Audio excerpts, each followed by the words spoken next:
TEP production. Giving out instruction.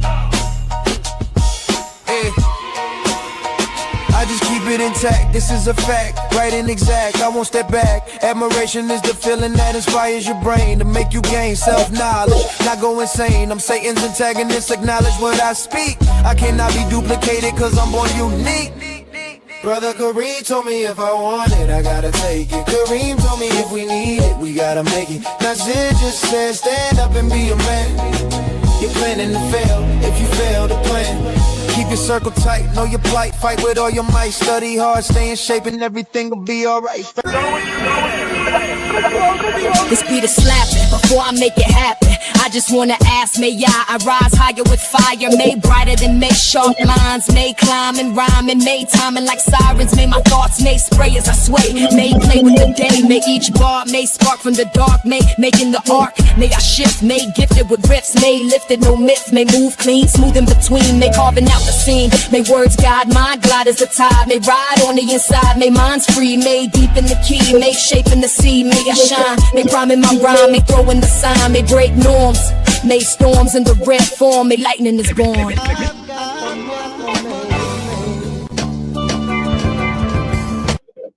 Let's go.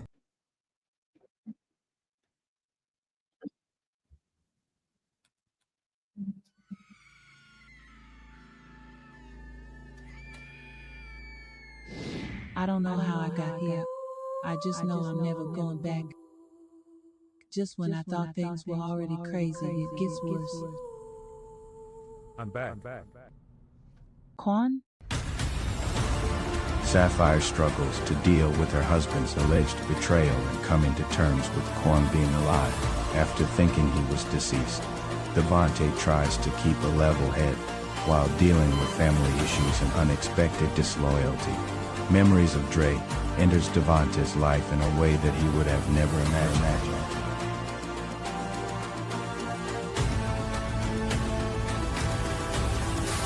Fire Part 2, the finale.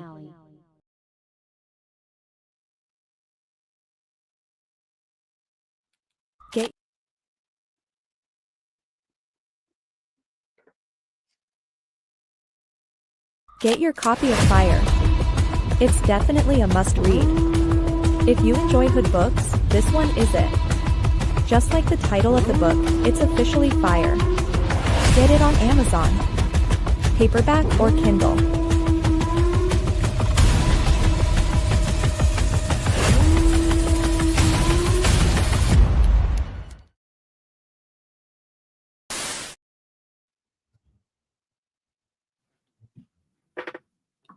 Good evening. This is the Enemy's Public, and I am Bro.Nasir. I am accompanied with my brother and comrade, T. Wriggles. Before we get started, I want to say peace, greetings to Alicia Dion. Thanks for tapping in. I appreciate it. I want to say greetings to my wife. I know she's watching because she's always watching. That's the executive producer, a very intricate part of making what the Enemy's Public do. And my better half, the wife, the one who keeps me grounded, keeps me sane, Mrs. James. I want to say peace to my brother T. Wriggles. Thank you for joining me this evening, brother. Man, it's an honor, Brother Nasir. It's an honor to be with you today. And I know we're gonna dig deep, with the topic here. Man, I'm excited. I can't wait. Yes, we're gonna get into self-entitlement. And I'm just asking a rhetorical question. Who deserves preferential treatment? A self-entitled person possesses a exaggerated, often narcissistic belief that they deserve special treatment, superior status, or automatic compliance with their wishes, regardless to their actions. This mindset often leads to chronic disappointment, strained relationships, and high levels of stress when reality fails to meet their unrealistic expectations. And narcissistic tendencies. They believe that they are special and entitled to favorable treatment, which leads to chronic disappointment because they expect the world to cater to them. They are frequently unhappy or frustrated, and they have a lack of empathy. They fail to consider the needs and feelings of others. That's what a narcissistic person do. And they also have boundary issues. A narcissistic person have boundary issues. A self-entitled person have boundary issues. They may violate social norms or personal boundaries, expecting special exceptions. And as a way to deal with entitlement, you have to set clear boundaries and directly address unacceptable behavior by telling them that they are narcissistic and they are self entitled. And you and we should highlight the negative consequences, got to point out their selfishness that leads to frustration and damaged relationships. You ever notice how a person could come up to one of us and feel that they can tell us to do something or ask us what we're doing? That's the crazy part. Somebody can come up to you and ask you what you're doing and expect you to answer that question. Remember the lady in Central Park, Amy Goodman? What's her name? Was it Goodman? Not too. I'm not too sure. Who's this? It's the lady in Central Park. Okay. Someone asked her to leash her dog because the dog was out of control. Okay, snapping at people. And a brother who was there, he's a photographer. He was taking pictures and getting video footage of like flowers and birds and stuff. So, photographer. He asked her, could she leash her dog? Instead of her understanding that her dog is out of control, she said to the brother, I'm going to call the police and tell the police that you are harassing me and that you're threatening me. And she actually did it while he was filming her. And you should have seen the theatrics. I should have pulled that up. You should have seen the theatrics. She turned into a very fearful woman as if the brother was actually attacking her. Crying on the phone. She turned the waterworks on, my brother T. Wriggles. She turned the waterworks on. The police showed up, questioned both of them, and she ended up being arrested for false, malicious false charges. Weaponizing the police, lost her job and everything because of what she did. But that's a self-entitled person. And most parks tell you you have to walk with your dog on a leash because nobody, I had pit bulls, Labradors, German Shepherds, Rottweilers. Those were my dogs, okay, that I'm used to. But I'm not used to nobody else's dog running around me. Mm. So people say, well, it's okay. No, it's not okay. That dog has its own mind. You mess around, that dog attack somebody, and then you're liable for it. But nobody wants, even though if you are liable, nobody wants to be bit by a dog. Somebody's out of control dog. And a self-entitled person won't understand that because they're narcissistic. They want preferential treatment. And you also find that in law enforcement. They want compliance. They want people to comply with their oftentimes, unlawful requests and orders. We're going to cover that. And we're going to cover self-entitlement with specific people who think that they deserve preferential treatment, all because that's what they want. That's just the reason. They want preferential treatment. They want something and they feel they should have it, and they feel they are better than other people. Because I'm who I am, I deserve preferential treatment. I'm self-entitled. I'm entitled to everything and you're not. There's people that exist in this world like that. All over this world. Yeah. If you want to, do a spill before, we get into it, please do. Well, I just looked up what you were referring to. Her name was Amy Cooper.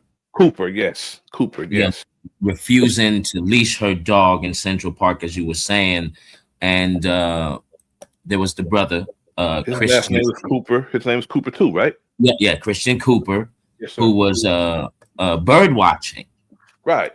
And was threatened by her dog that wasn't on a leash. So I guess it said 911 was called, and here she later apologized, and the charges against her for filing a false report were dismissed in 2021. The reason why they were dismissed is because the brother failed to cooperate. That's why they was dismissed. There's no need of doing it. And especially, with a white woman, like if it was one of us, the state would take over the charges and move with the charges anyway. Yeah. Because the state can do that if they want. If it's that malicious, if it's that heinous, the state will take over the charges and they would, move with the prosecution anyway, which they should have done, because just imagine if the brother wasn't recording and they arrived and they took her side. A lot of things have happened, especially with the history of Caucasian women, playing a victim when it comes to people. Right. Especially brothers. Brothers got it's brothers, Emmett Till was killed because of that. That part. You know what I'm saying? He was killed because of a woman saying somebody did something to her, but she felt threatened by someone. And, law enforcement, they would show up and they would take the person who's called side instead of that, instead of looking into it and doing an investigation and see if there's any validity to what this person said. Yeah. But yeah, I'm looking at, and it says the aftermath here. Just simple Google thing, right? And it says Amy Cooper was fired from her job, briefly surrendered her dog to a rescue group, and faced charges of filing false reports, which were eventually dismissed. And then it says, in New York City, dogs must be leashed in public places, with the exception of designated off-leash hours, and it gives the hours. So the brother was right. So I don't understand where Miss Cooper here, wants to mouth off to her brother or just people. Maybe she was having a bad day. Yeah, I could say that she was having a bad day, but a lot of times people feel self-entitled. They just feel they have more rights than others, because if there's rules in a park, I would gather the rules are for everybody. That's facts. You know what I'm saying? The rules are for everybody. Everybody should follow the rules. Most parks, you know, they put signs up and people know that the signs are valid and people should just leash their dogs. And if you're Yeah. walking your dog on the streets in public, automatically your dog's supposed to be leashed. You're Yeah. supposed to be able to pull your dog away from people if it if it misbehave. Now, this Yeah. first video we're going to get into is a police chief talking about the firing of 3 Wilmington, North Carolina officers for hate-filled speech. You know I gotta trigger you, bro. You know you're the perfect person for this stream. I gotta trigger you first before I calm you down. You know how that goes. Yeah. Let's see. Let's see what's going on. You know what I mean? Because you're really good at that. Has fired 3 veteran officers for what he calls hate-filled speech, caught on a patrol car camera. Internal investigation accused officers Kevin Piner and Brian Gilmore and Corporal Jesse Moore of violating standards of conduct and using inappropriate slurs, including the N-word. Investigators say that Piner described killing Black people in the new Civil War, saying, quote, wipe them off the leap map. David Begnaud spoke to the chief about this, and David, he's taking this beyond his department. Quite a message. He sure is, Gail. Good morning. Donnie Williams is the first Black police chief for the Wilmington, North Carolina Police Department. And this week was his first day on the job. And do you know what the first thing was that he did on his first day? He fired these officers. Chief, one of the officers wanted to resign, but you said, no, I'm going to fire you. Why? Because people are tired of officers being involved in misconduct and walking away quietly. I wanted to fire them to make sure that their chances of being rehired again were minimized. These individuals do not deserve to be. Now, my brother, if you want me to stop it at any time, just inform me and I will do so. But this officer, this chief did the right thing, because if they had did this with Sean Grayson, perhaps Sonia Massey would still be alive. Most definitely. And could you turn it up, Bro.Nasir? Because it's kind of low. Let me see. I think this is a low playing video. This video is kind of low, bro. Okay. I have it all the way up. But if Sonia Massey would probably be alive if he was the chief in Illinois. I totally agree. I totally agree. And see, some people would say that, you know, we always need a dog in the fight. And this man right here on the screen absolutely did the right thing. Yes, he did. Now, these officers were, they were caught on body cam. I mean, I'm going to play it. You'll get the gist. I'm going to finish playing, but if you need me to stop it, just say stop it, brother. Okay. Be in law enforcement. Documents released by the Wilmington Police Department state that the conversations were discovered during a routine video audit of Officer Piner's patrol car. He is heard telling Corporal Moore that he is, quote, ready for a civil war and plan to buy an assault rifle to, quote, start slaughtering them in words. During a phone call, Moore refers to a woman who he claims was resisting arrest as the N-word multiple times. And he says she needed a bullet in her head right then. Did these officers try to fight you on releasing their files? They did. Do you have any indication that anyone at any point tried to put this to the side so it wouldn't embarrass your agency? No, they brought it to my attention immediately once they found it. According to the investigators, each officer admitted it was their voice on the video, but blamed their comments on the stress of the job, arising from the stress of today's climate in law enforcement. CBS News reached out to the police union and the 3 officers for comment, but never heard back. It's one thing to fire the officers, but you want more than that. You want to foreseeably prevent them from working in law enforcement again in the state of North Carolina, correct? That is correct. Normally, when officers are involved in misconduct, they'll resign and they'll slip away quietly. And in some cases, they'll be able to maintain their certification and get a job with another agency. In this case, these individuals do not deserve deserve to be in law enforcement. Chief Williams even asked the district attorney to review cases that the 3 fired officers had been involved in to look for. And if they have enough time, man, brother, if you don't fire them, they also can walk away with a pension. So he really stuck it to them. If you can't get your pension if you're fired. So he made sure they didn't go to another agency and they wasn't walking away with no damn pension. That's what I like. Why he did it. I like that. Because they don't deserve no damn pension, brother. I mean, to still get paid from the taxpayers after doing that? Nah, they don't deserve no pension. Nah, they shouldn't. Oh, we got an echo. For biases.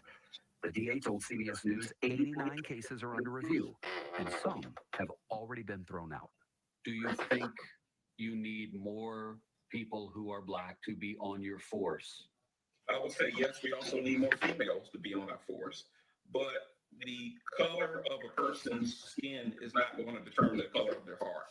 You have white officers that are good officers. You have white officers that are bad officers. You have Black officers that are good officers. You also have Black officers that are bad officers. So the color of your heart is more important to me than the color of your skin. Boy, how much do we need Chief Williams? That's such a good point. Maybe we all take that message from him. But I got to tell you, David, listening to those words was so hard to hear, even though they were bleeped out, that is a police officer on the force who is supposedly to protect and serve all of us. That's very tough to hear and painful. Thankfully, it doesn't represent all officers daily. It's great to have a Chief Williams in every department. Yes. You could take notes from how Chief Williams operates. Thank you very much, David. Now we're going to go to the press conference in Wilmington, North Carolina, on the firing of the 3 officers for racist comments. This is the press conference.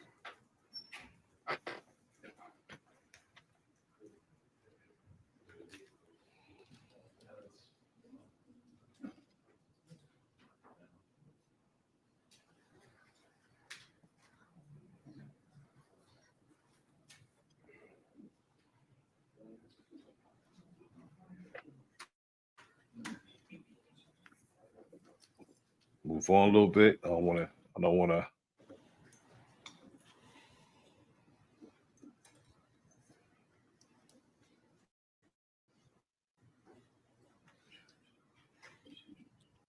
Let's move up. I'm just gonna move it along. I don't want to have them standing around, so I'm gonna move it up.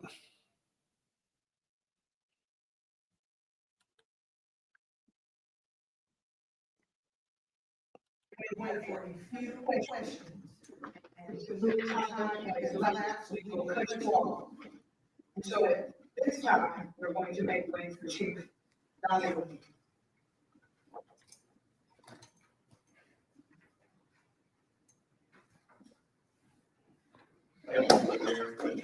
Council members, staff, media, and more importantly, today is a challenging day for me because as your police chief, one of my first major tasks is to announce the termination of 3 veteran women police officers. The reason they're terminated is for misconduct. While terminating an employee is never easy, there are times when it's necessary. And today, with the concurrence of our city council and at the direction of City Manager Sterling Cheatham, we will be releasing a summary of the internal investigation of these 3 officers, including termination letters, written comments from me, including direct correction, and other information that is public under state personnel laws. Why are we releasing this information in this way? It's because of the times that we're in. And it's the right thing to do. Normally, personnel laws allow only a small amount of information to be made public. However, in exceptional cases, when it's essential to maintain public confidence in the administration of the city and our police department, more information may be released.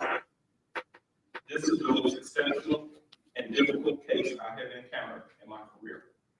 We must establish new reforms for policing here at home and throughout this country. Yesterday, we we officially terminated Officer James Gilmore, Corporal Jesse Moore II, and Officer Kevin Piner as a result of an internal investigation that uncovered extensive violations of the department's manual of rules, policies, which included our standard of conduct, criticism, and use of inappropriate language. This investigation started as a result of a supervisor's routine inspection of a video from Officer Piner's in-car camera. No one told us about this. We discovered it all on our own because we have processes and policies in place. After reviewing the video, See what they do, my brother T. Wriggles, is they audit every so often. They do an audit of the body worn cameras. You know what I'm saying? Looking and seeing if things, you know what I'm saying, are being done correctly, which is a good thing to do audits. It's a good thing to check those cameras ever so often because you can't erase them. Once it's recorded, it goes into a system. So they do an audit of every camera every so often. That's how they found it. Nobody came to them about it. Nobody came to them about it. They were actually talking and they had their cameras on, and that's how they caught that. That's good to have audits. I totally agree. And you know, that's a good thing. Video, the supervisor discovered two conversations that Officer Piner had. One with Officer Gilmore and the other with Corporal Jesse Moore II. The conversations included disrespectful language, hate-filled speech, and referring to Black people as the N-word.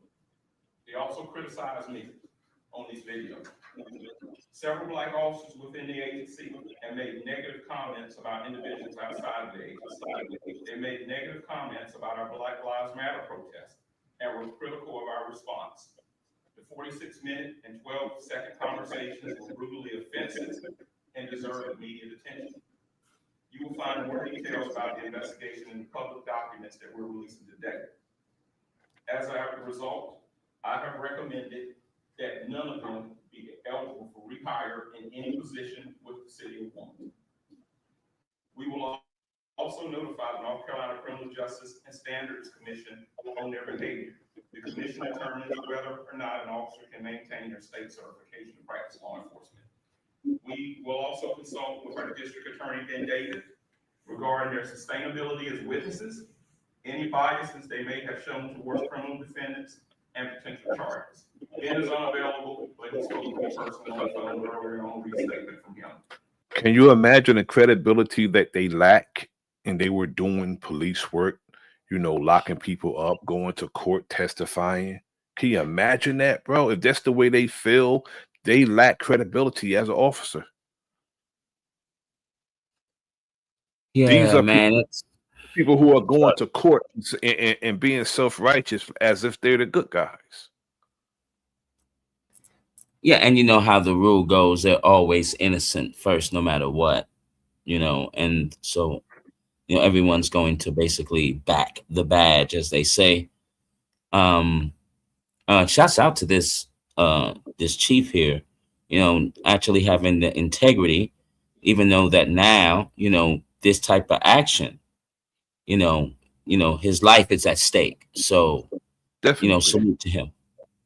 Definitely. You know, he's showing like fortitude, brother. You know, integrity and fortitude, because he's getting them decertified. That means they can't take their certification to another department. And not only that, he's going to be the what you call it, the reference. And you know what he's going to say when they call him. If you know, they wouldn't be looking for a job at that department if I felt they were suitable for the job. I fired them. That means that they don't cut it. Right. That's it. You know, I think every officer that's fired should be decertified. No officer should be able to, because they're fired, go to another department. No, that should be it. Automatically decertification. If a police chief feel that you especially if you know, regardless of the case, if a police chief feel like they should fire you, unless it's on some bias something, you know, you got a racist cop or prejudice cop. If they just don't like the officer and they fire him, then that's different. But in this case, in most case scenarios, when cops are fired, they deserve it. Most case. Yeah, I agree. Have throwing racial slurs out there, no matter if it was a brother or you doing it to someone, an Asian or a Latin person, whatever it is, you know, that's totally unacceptable. And I agree with you. Now, no, you should be fired. Now it's time for you to find another occupation. You're not fit to Right. be an officer of the law. I don't think if you're fired from the police department, if you have that type of biases, you shouldn't even be a security guard because you're going to take it there too. Yeah. Not as much as a security guard, and probably lower than McDonald's because you'll probably say, you know, this dude don't deserve no cheese. You don't deserve no cheese on his burger. Yeah, I'm gonna give yeah, him a yeah. half a slice because people think like that, bro. People really No, think. no, that's real.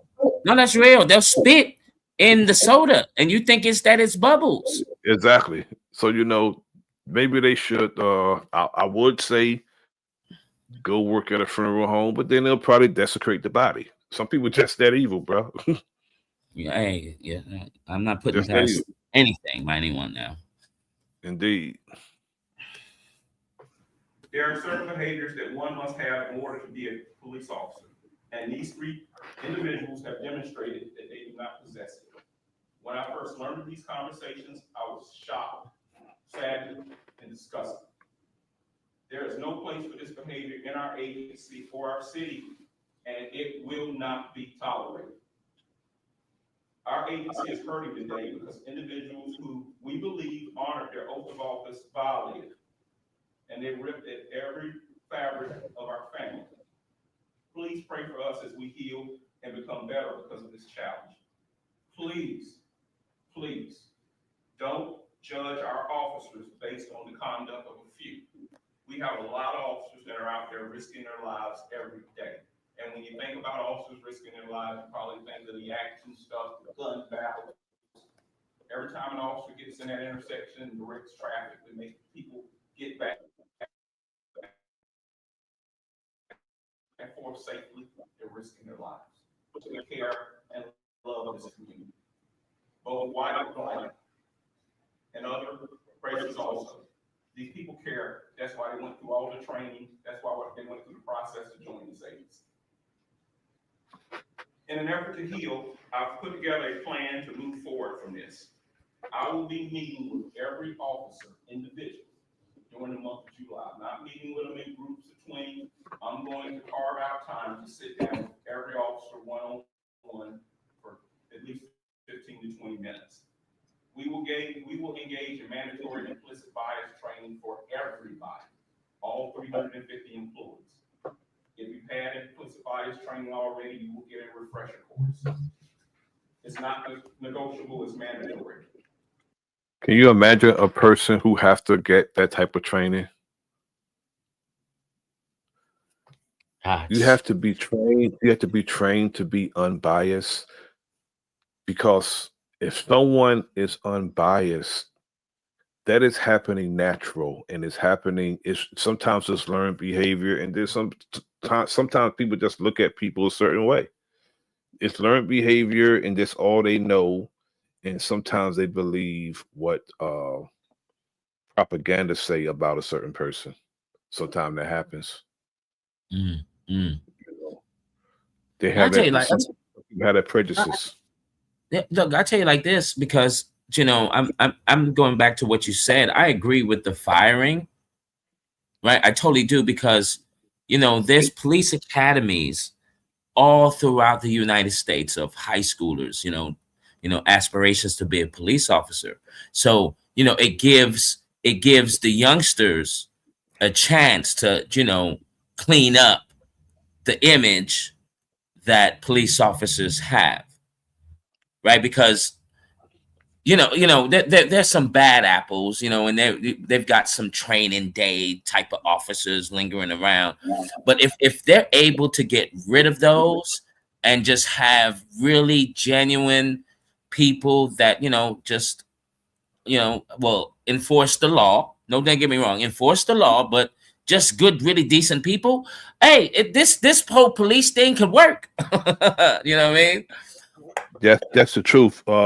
Peace, my brother. Milestone Thoughts, my brother Big Dog Philly OG. Thanks for tapping in. Really appreciate it. I agree with you, brother. But if when you're fresh out the academy, before you go on your own, they put you with a field training officer. Mm. And if that field training officer has biases and he don't go with departmental policy, a lot of them telling you, now we're not doing that. We're going to do this. You're going to get killed doing this, doing that. Departmental policies are put in place for a reason. Mm.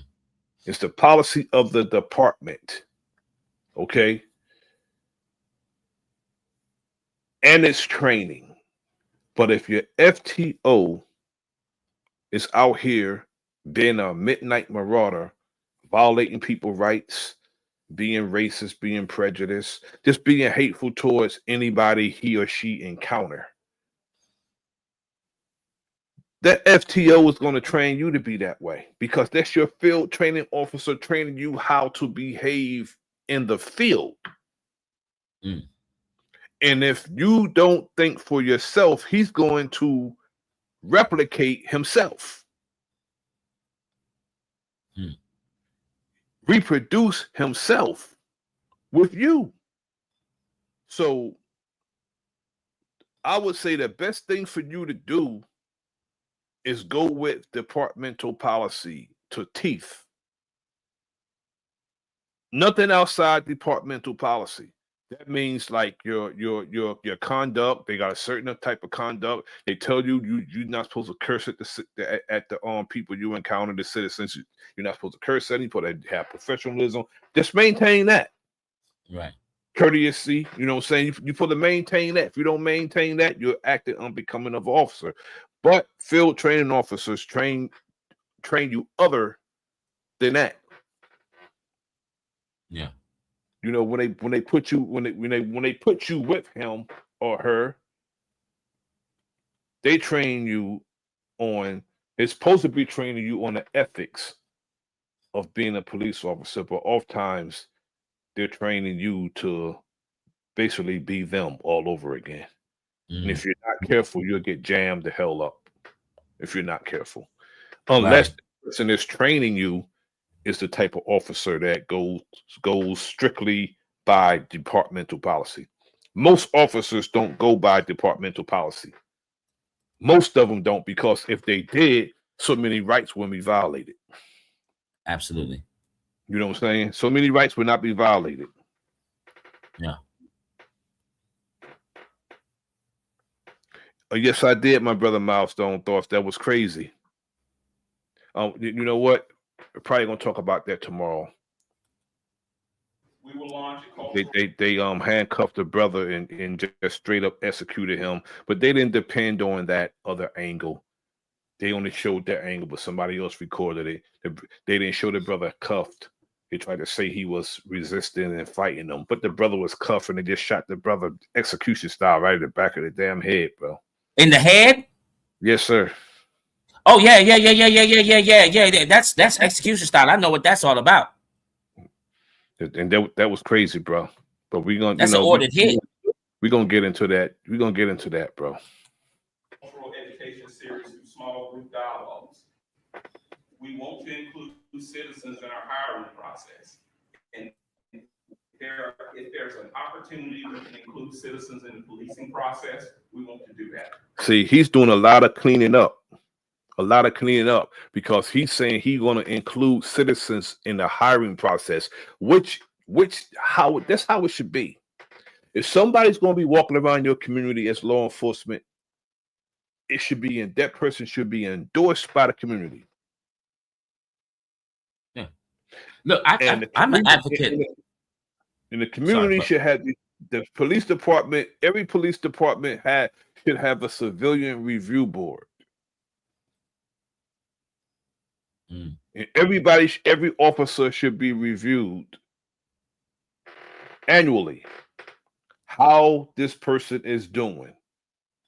If he got complaints on him, you know what I'm saying, and people complaining about him being abusive, he's not doing his job. Civilian review board vote to fire his ass or her ass. Yeah. That's what he's trying to establish. Look, and I'm so down with.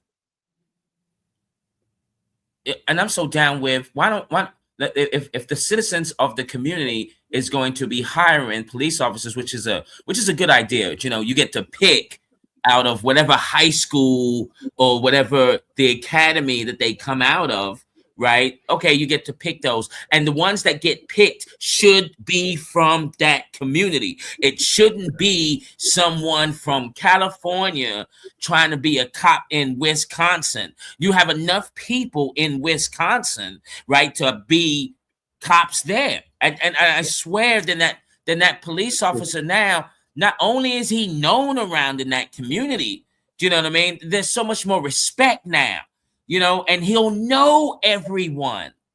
I think that's important.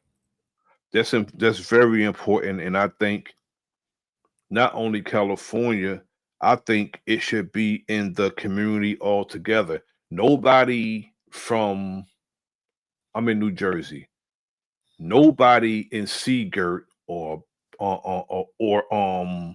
Pleasantville or Tom's River should come to New Brunswick and be a cop. Two different cultures. You should live in the community, come from the community if you're going to be law enforcement. Why? You can't convince me that there's a genuine concern for this city and you're not from here. You can't. Not if you're here throwing people around, doing what a lot of cops do, and then go back traveling 15, 20 miles home, resting well because you did dirt somewhere else. Nobody's going to do that. Nobody's going, okay, if you are going home in the community that you police, gotta be careful. You can't be dirty. You can't be dirty if your home is in the community that you're policing. All you're doing is going across town, or one of the streets you patrol, you live on. You got to keep your head right. You got to be right. Why? Because the people who you are policing is your neighbor, and you got to face that neighbor. But a lot of cops, they travel 5, 10, 15, 20 miles to go home. I can understand, you know, if they say, well, if you going to be a cop here, you have to move here. It's simple. They pay you enough to do it. Especially if you like move up in the ranks. You got money, they pay you enough to do it. Yeah. We will increase our community engagement activities once we get past COVID-19. And I will assist our city council with the exploration of a citizen review board. Okay. Lastly, we will be filing a petition in which we will ask the court to review whether or not the video in this case should be released. The law requires a judge to make that determination, and we will support the judiciary by bringing the matter before the court and supplying any information or other documents the court may desire.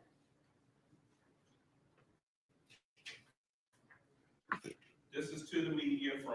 So this chief want to expose it all, bro, because he actually want the tape to be released of them and their racist comments.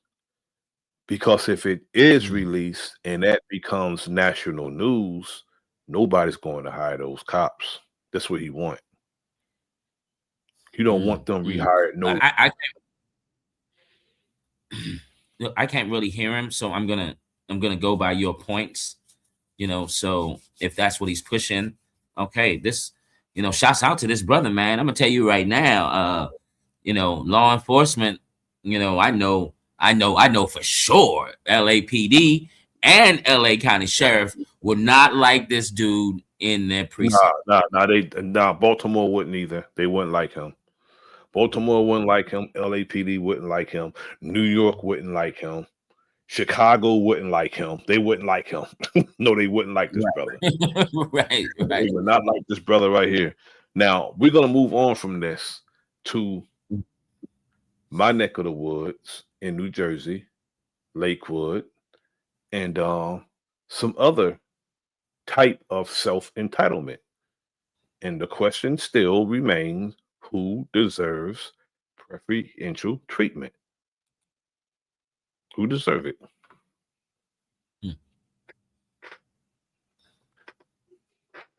Let's check it out, brother.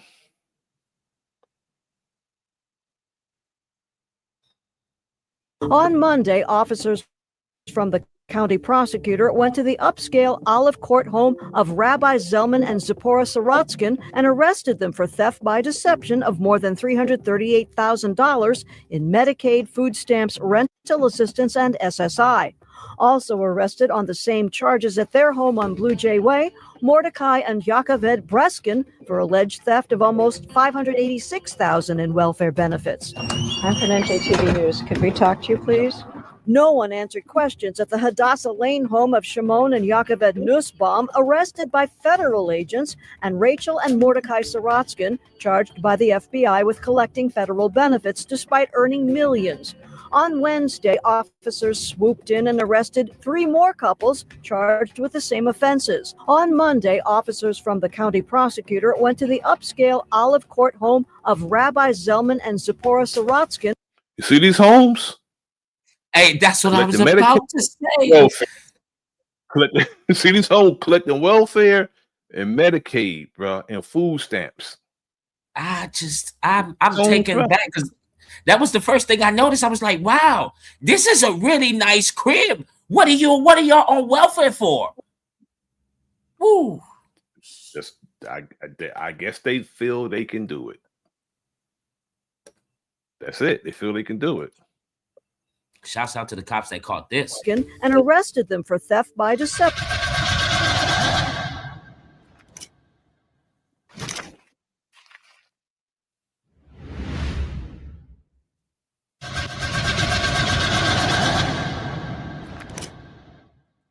That was just that was weird. That part of the video was kind of weird, bro.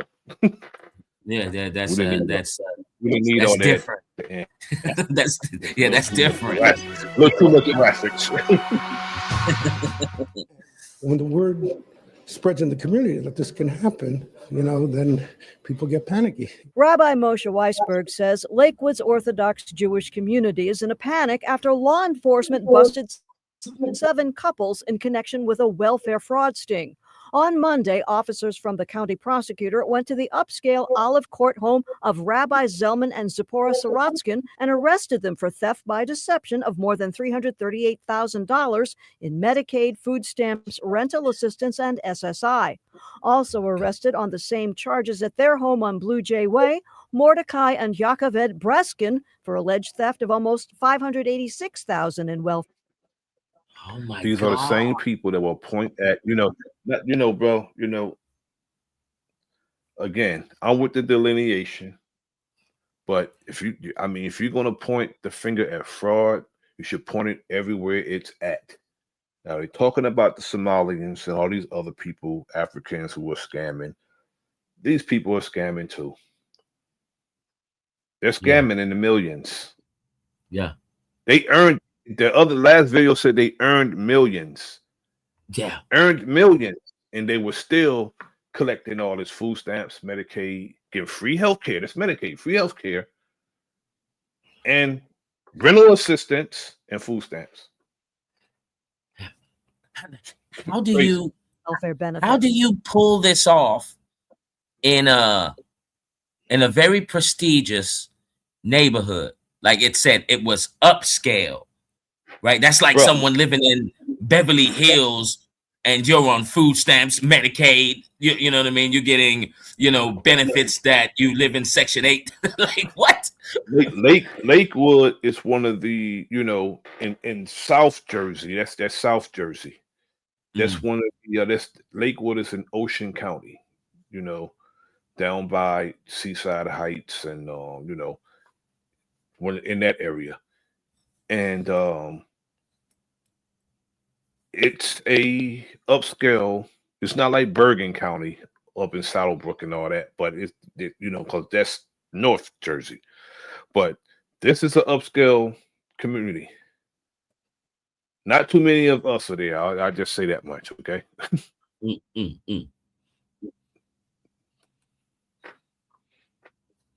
Fits. I'm from NJTV News. Could we talk to you, please?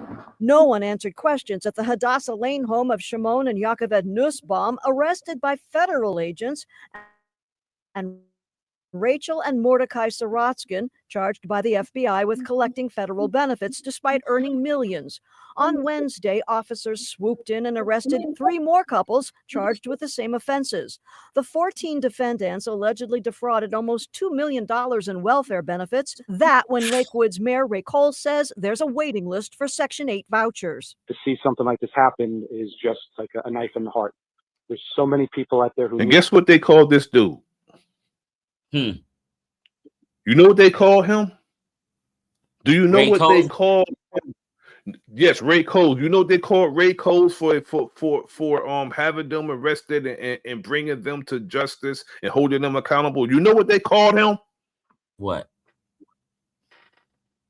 Anti-Semitic. No. Yes, they did. No.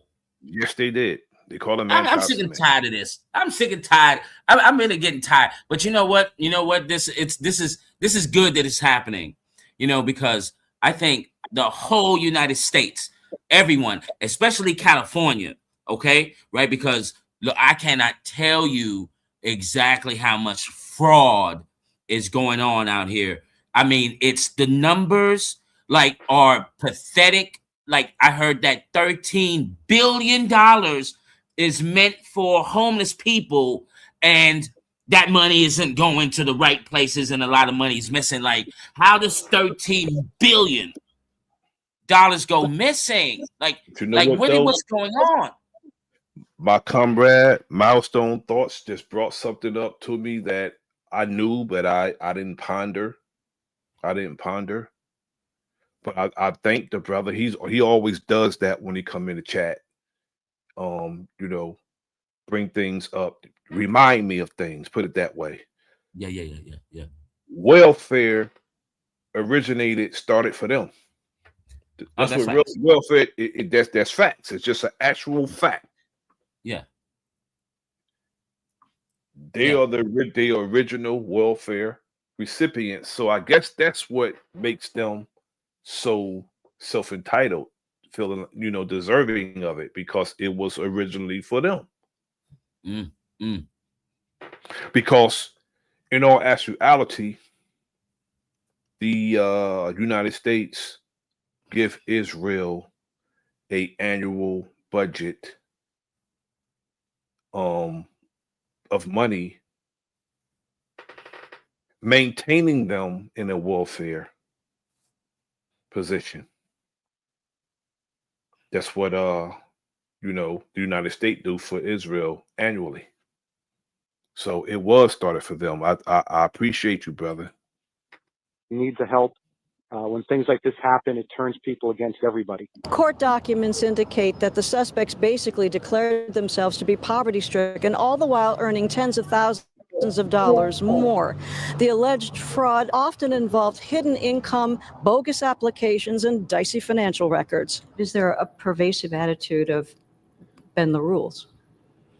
I don't know if I would use the term bend the rules. I would say there's a pervasive attitude that, if there are programs out there and that they can help me out, let me try to get those programs. Weisberg's a member of Lakewood's VOD, a local Orthodox Jewish council. He says it's been fielding a barrage of calls from members of the Orthodox community who are now worried they could be targeted because of a careless attitude towards using government benefits. He says the VOD will organize educational programs to change that. Because of confusion and because of financial pressures that people might have, they probably might have done certain things that they shouldn't have done and certainly should have. I will call that greed. That's what that is. That's that. That's just straight up greed. You're making tens of thousands of dollars. Some people are well off. You see the homes they're living in, and they're getting rental assistance, food stamps, and Medicaid, free healthcare. That's greed. Yeah.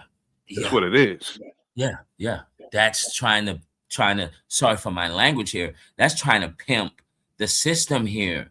Like, I just, how did they pull this off? Like with the address alone and the homes. Like, I want to know what kind of vehicles you drive. You know, like, whoa, this is heavy. This is a good catch. Yes, sir. It is. It is a very good catch. Asked about, and that's really what we're dealing with here. Ocean County Prosecutor Joe Coronado stated financial assistance programs are designed to alleviate family hardships for those truly in need. My office gave clear guidance and notice to the Lakewood community in 2015 of what's considered financial abuse of these programs. Those who choose to ignore those warnings by seeking to illegally profit on the backs of taxpayers will pay the punitive price of their actions. The mayor asked, I just want people not to jump to conclusions, not to draw conclusions about an entire community and an entire township based on the actions of a few people. You know, we're a township of probably over 100,000 folks. And no matter how hard you try, you're always going to have some folks that may take advantage of a system. more arrests are expected in this ongoing investigation. In Lakewood, I'm Brenda Flanagan, NJTV News. Salute to my brother, Bronze Flat Power God. Thanks for joining, brother. They're gonna tell us what it's about now in Lakewood, consistent with self-entitlement.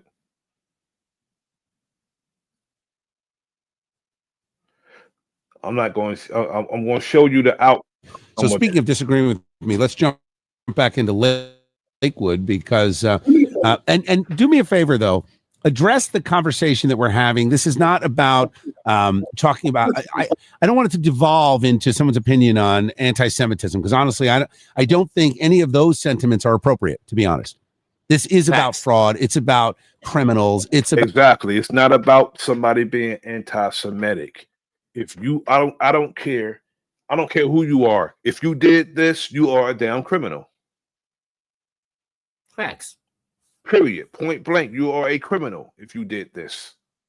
You're living in a nice big ass home, a $500,000 home, probably $1 million home. Those homes that we seen at least $500,000 to $800,000 homes. Period. That's what they are, and especially New Jersey. New Jersey homes are very expensive. The raggediest house costs a lot here.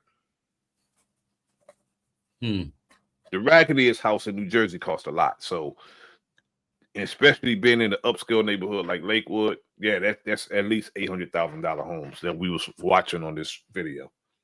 Yeah, and I say this, brother Nasir, and I say this, like I'm when you said this anti-Semitic thing, he's being anti-Semitic. Like, are you kidding me? So you're gonna call this person that for doing his job?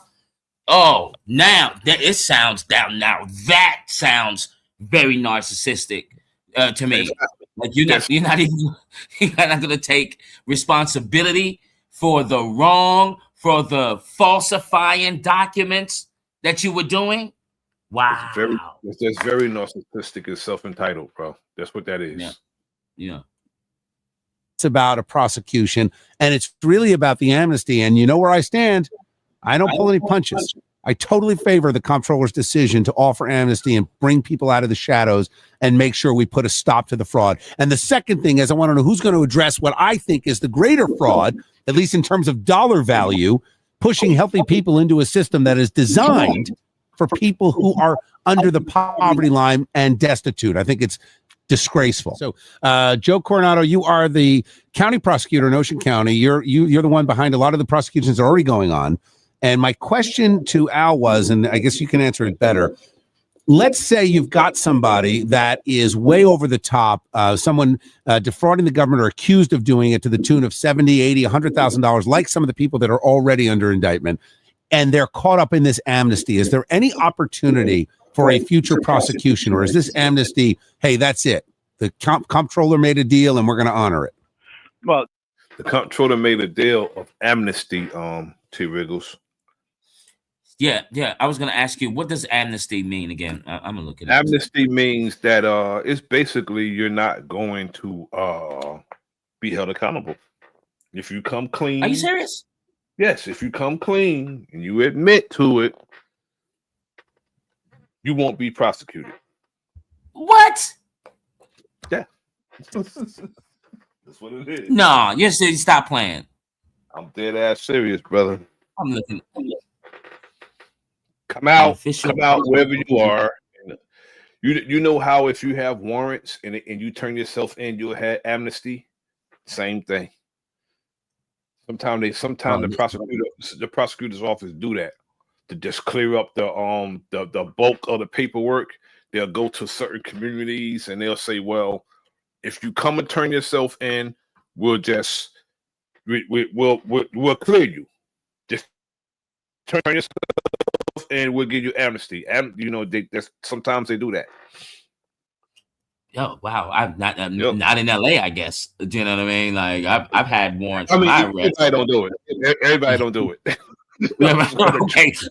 Okay. I was gonna say, like, man, LA cutthroat out here.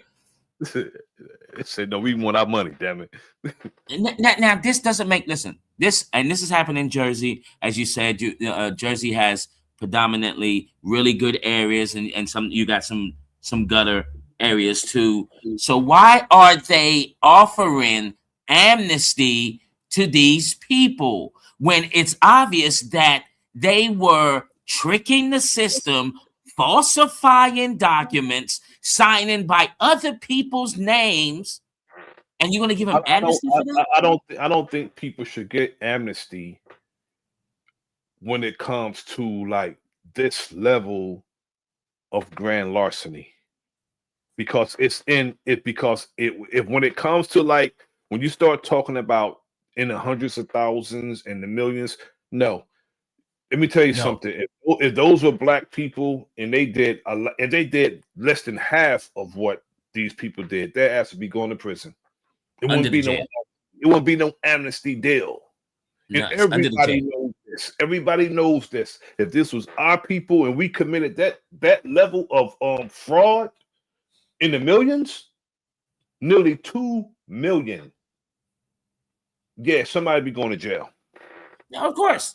Somebody be going to prison. It wouldn't be no damn amnesty. Not for no $2 million.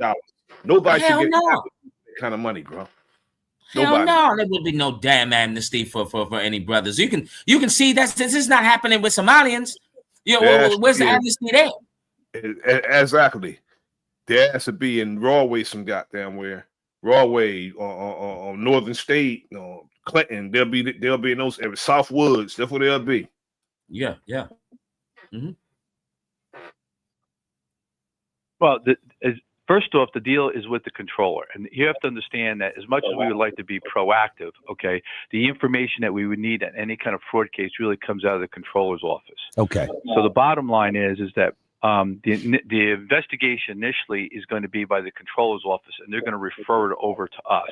Okay. As I understand the amnesty program is that if you comply with all the terms of their amnesty program, which is probably not only coming in and coming clean with regard to it, but you can probably file your tax returns accordingly, redo everything that you were supposed to do all the way along the line accurately, then at that point in time, they're not going to refer the file over to us.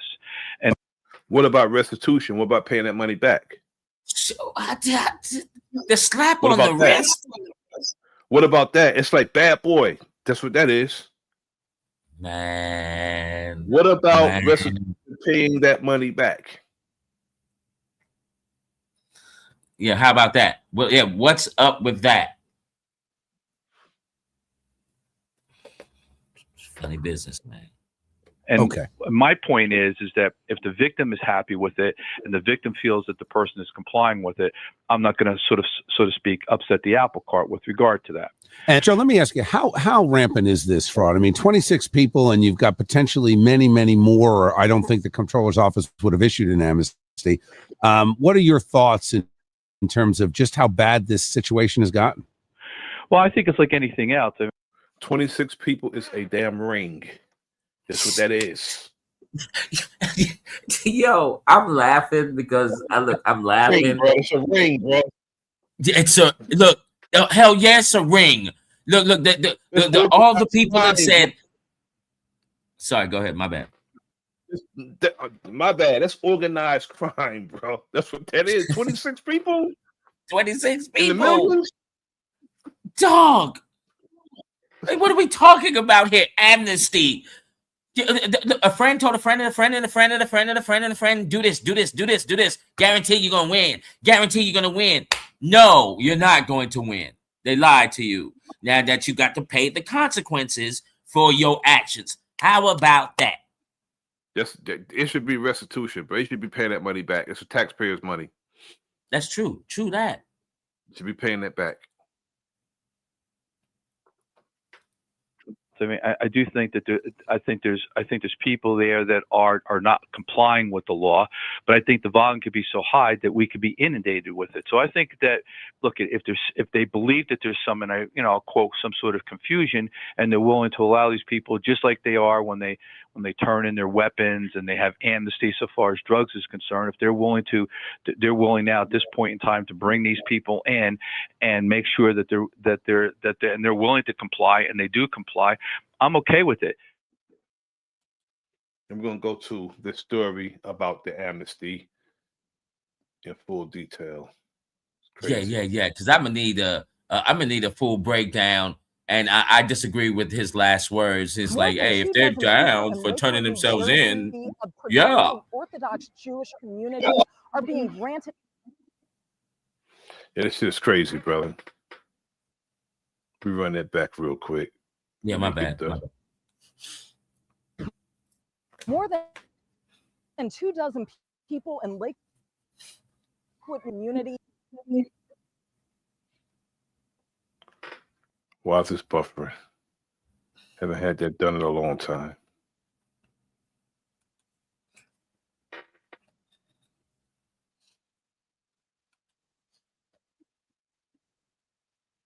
Being granted amnesty by the state if they admit to committing Medicaid fraud. Now, the big question is, why?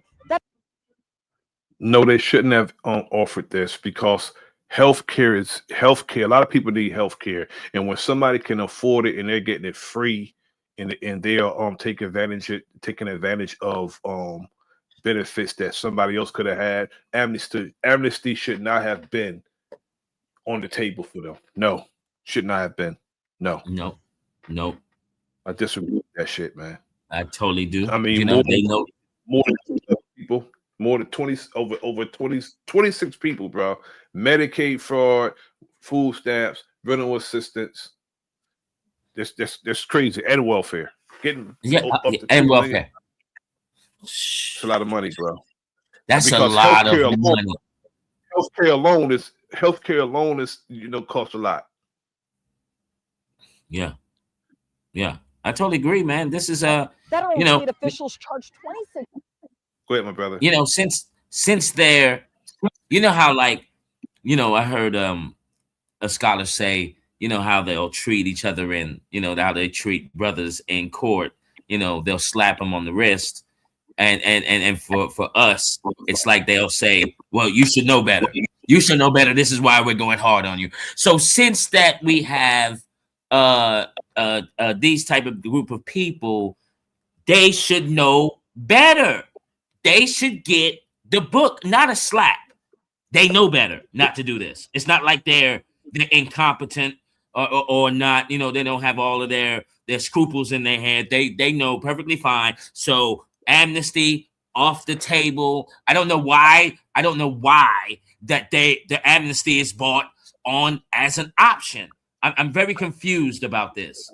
It shouldn't have been no amnesty, bro. Now everybody on here is of an age that they understand that if you are earning good money, if you are working and you're earning good money, those benefits, you don't qualify for those benefits. Everybody up here knows that. You don't qualify for those benefits.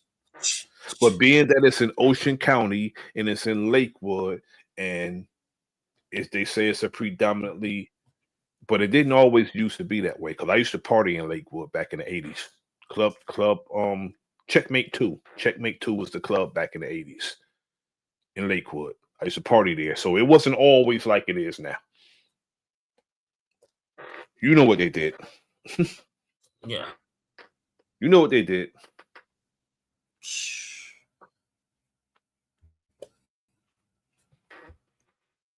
People in Lakewood, including a rabbi and special needs teacher, with a list of fraud counts. Reportedly, these individuals collected more than $2.4 million in benefits in total. Now it's open to all Ocean County residents who can seek amnesty. Under the program, people would have to repay the benefits that they weren't eligible for, plus a civil penalty. Exactly. You can't say, well, we're going to give them amnesty and then everybody else go to jail. You got to open it up for everybody now. Now, everybody who did that in Ocean County can say, well, you know, I did such and such, I'm willing to pay it back, and I want amnesty. Because that'd be straight up self-entitlement and preferential treatment. That's what that would be. If you're just offering that to the Jewish community. Yeah. And I tell you like this, Brother Nasir. In addition, those... Go ahead, my brother.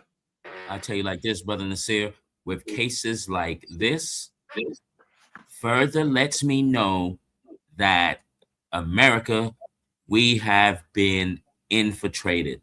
No doubt in my mind. No doubt.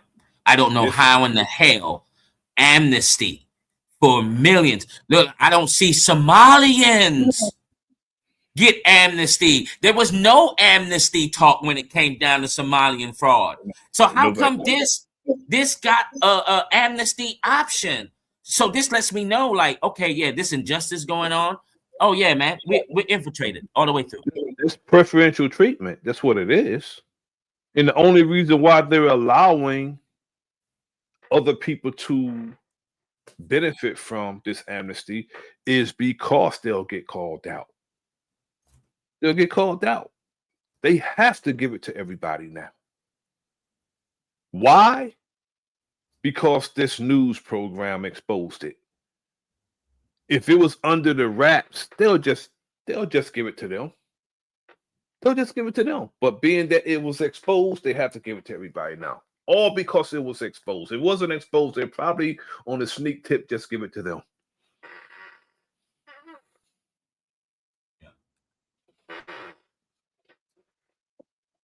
In the program must agree to not receive Medicaid for a year.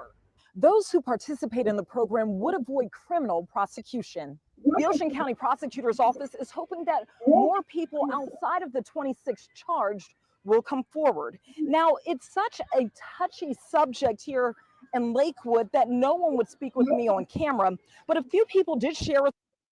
They say they know it's more, a lot more than the 26 people. So that means everybody here just living off the system, but they always pointing at us talking about we live off the system.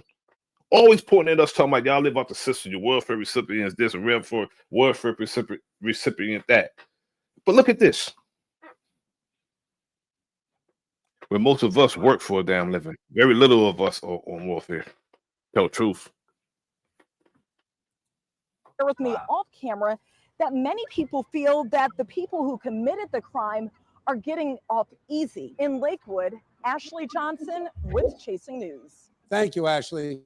All right, I want to bring in somebody directly involved with this. As you know, there are now 26 people under indictment in Lakewood for theft of government service and an array of other charges dealing with Medicaid fraud and stealing with the SNAP program, etc. But the state government has done something that some residents really upset about.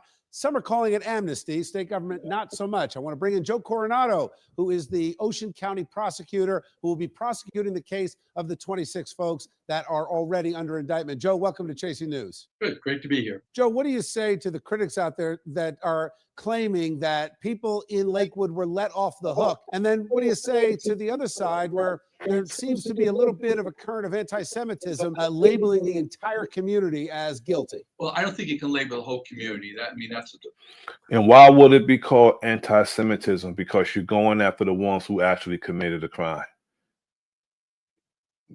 See, that's the thing. They say it's anti-Semitism because the prosecutor is doing his job, and they're actually actively investigating the people who are suspected of doing a crime. That's not anti-Semitism. Accusing, and nobody never said that the entire community is committing welfare fraud. Nobody said that. Not one time did I hear somebody say everybody's doing it. He said to those who are doing it. It's over 100,000 people in Lakewood, and I know everybody's not doing it.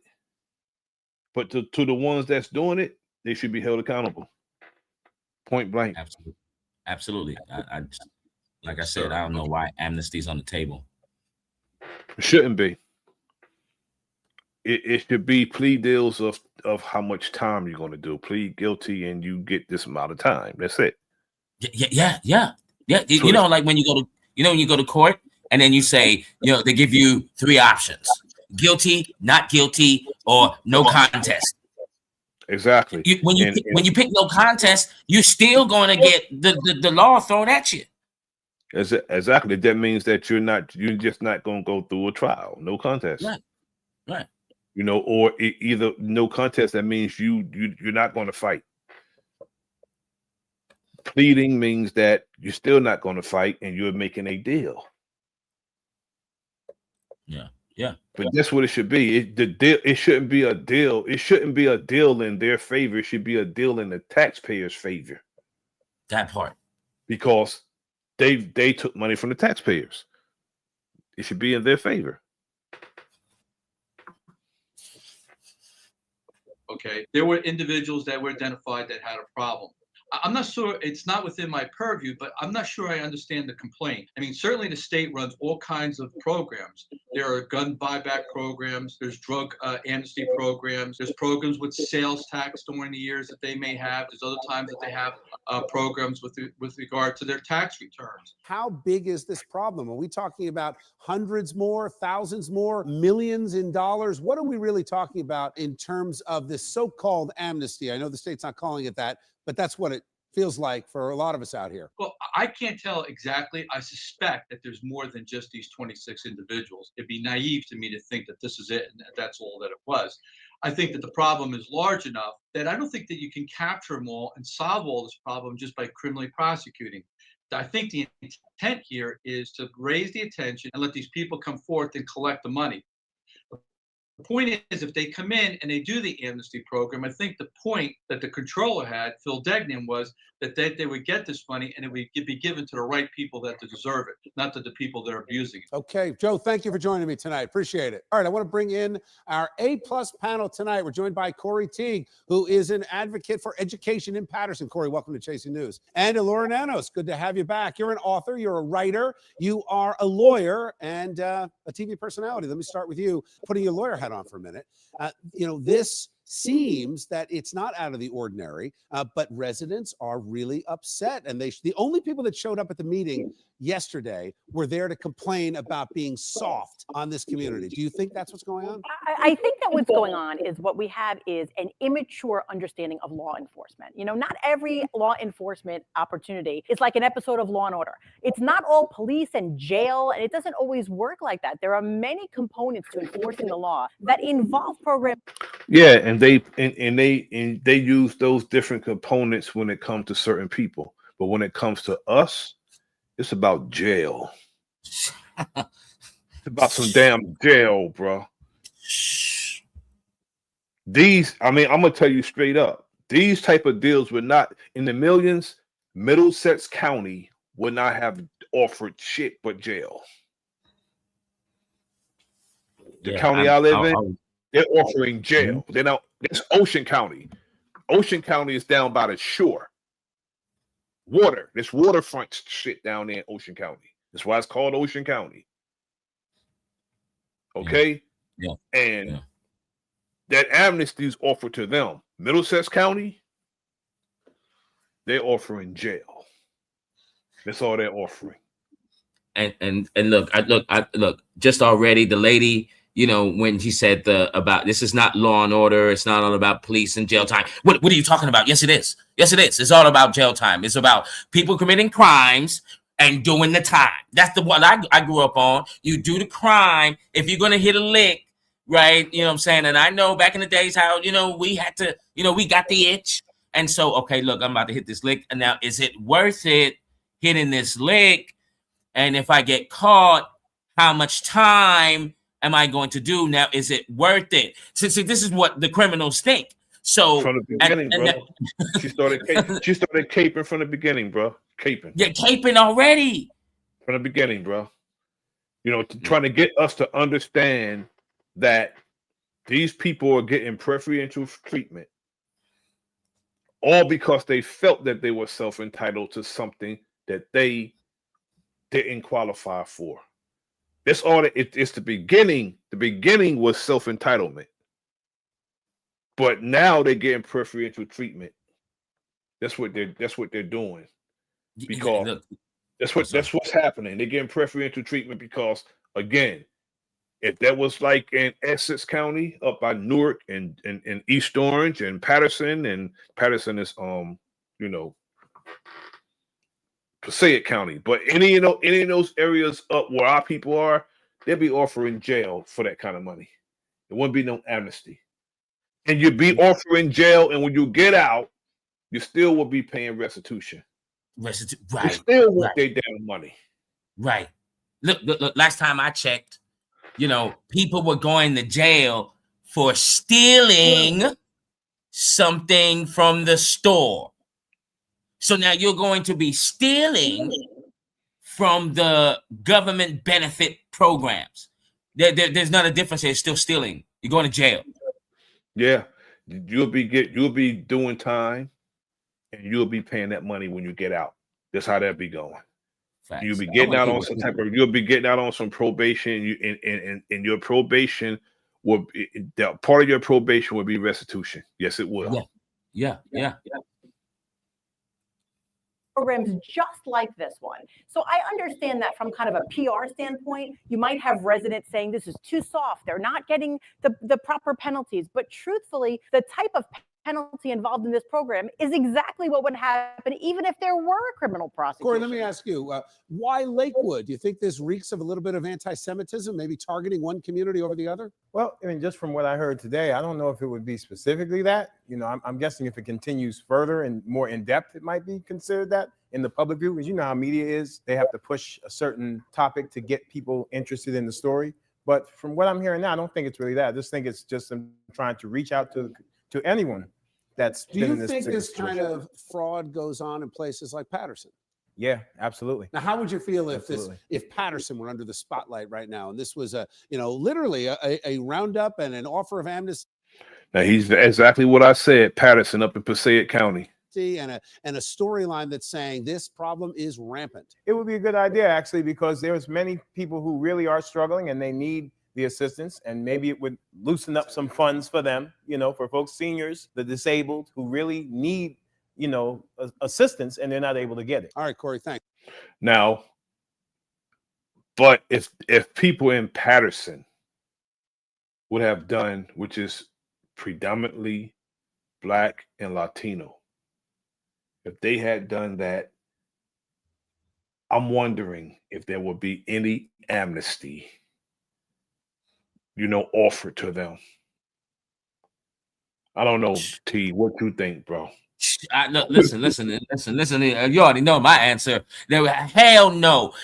Look, you should know better. brothers and Latin people, Mexicans and Hispanics. You know better. You know better not to falsify. You know better not to lie on these applications. You're going to jail. Exactly. Now we're going to go, one more on this.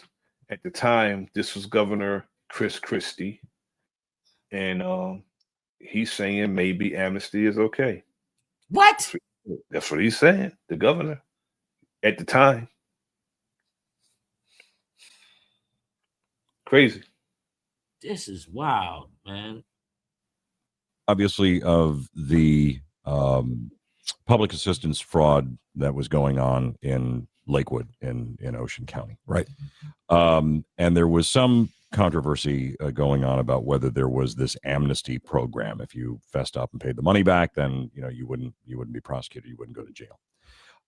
We're getting a lot of questions on social media about whether you approve of that amnesty or whether you believe the violators should be prosecuted. Well, Eric, listen, I try not to get into the criminal law stuff now that I'm governor and not a prosecutor. Right. I do believe people need to be held to account for their actions.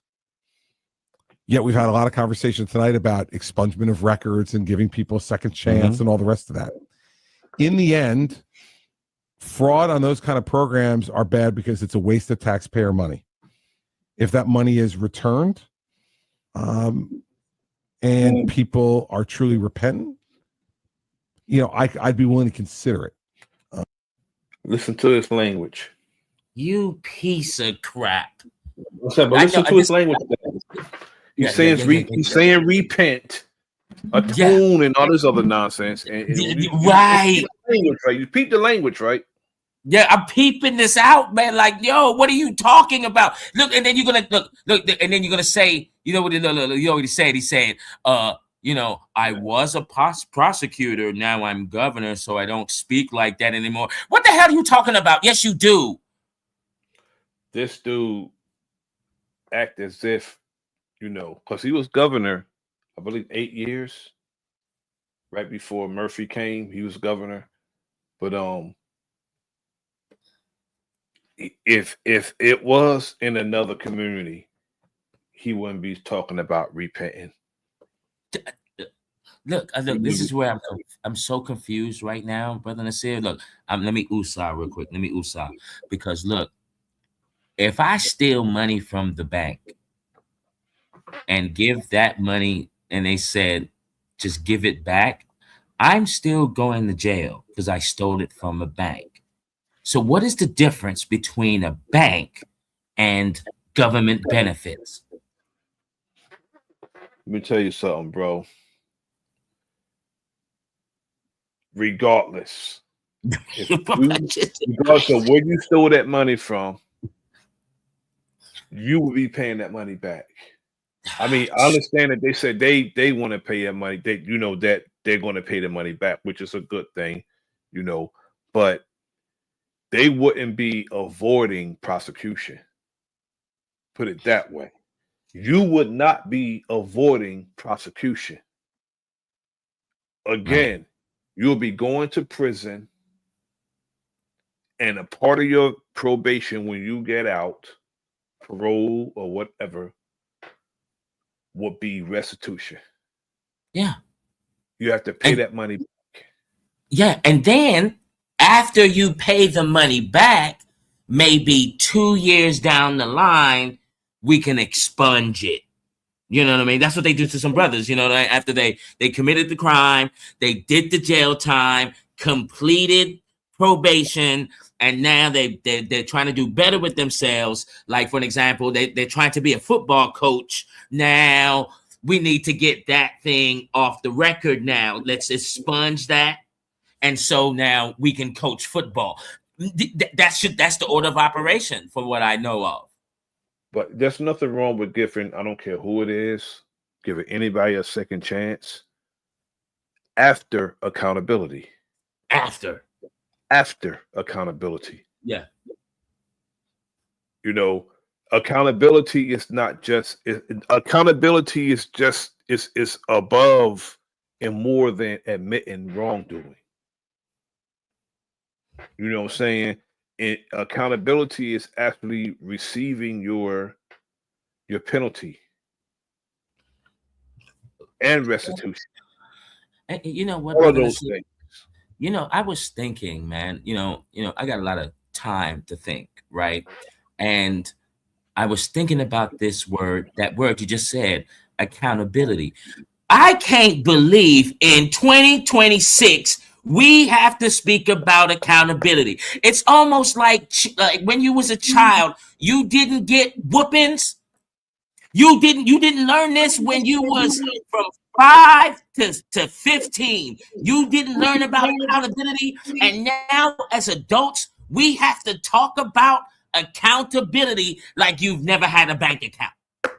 But you know what though, bro? It's sad to say, it's some children who were never held accountable by their parents. And some people think they're doing something for their children, you know what I'm saying, by not holding them accountable. And what you're doing is making them think that, that they don't have to be held accountable. And you're creating a narcissistic, self-entitled demeanor in your child if you don't hold them accountable for what they do. I'm not saying that you got to be barbaric and be this monster to whoop your child. You know what I'm saying? Beat on your child. You don't have to do that. Some cases you got to whoop that ass, but most cases you don't. Most cases you don't. Yeah. You don't have to do it. But look, I advocate. But when you don't hold them accountable at all, you're creating a problem. You're creating a perception of you're not creating a perception of reality. That's what you're not doing when a person's not held accountable for what they do. They're gonna look at this world as if the world owe them because they were born in it. They don't have to be held accountable for nothing. And the world's not like that when you step out your house. How it is in the house is one thing, but outside there, the world's not like that. They don't give a damn what goes on in your house. This is the world. Yeah. It's accountability in the world. And sometimes that become a harsh lesson. It's better to be taught by the parent than to be taught by the world. Because the world don't love your child. You do. Right.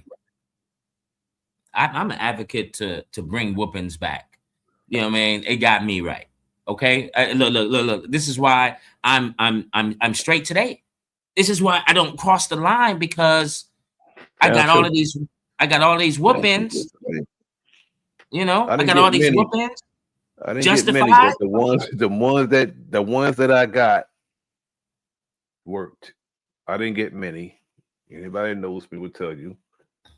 Our parents didn't beat us a lot. They didn't whip us a lot, but they made it count when they did it, though. Made that shit count. Yeah. Made it count. My mom was the whooper.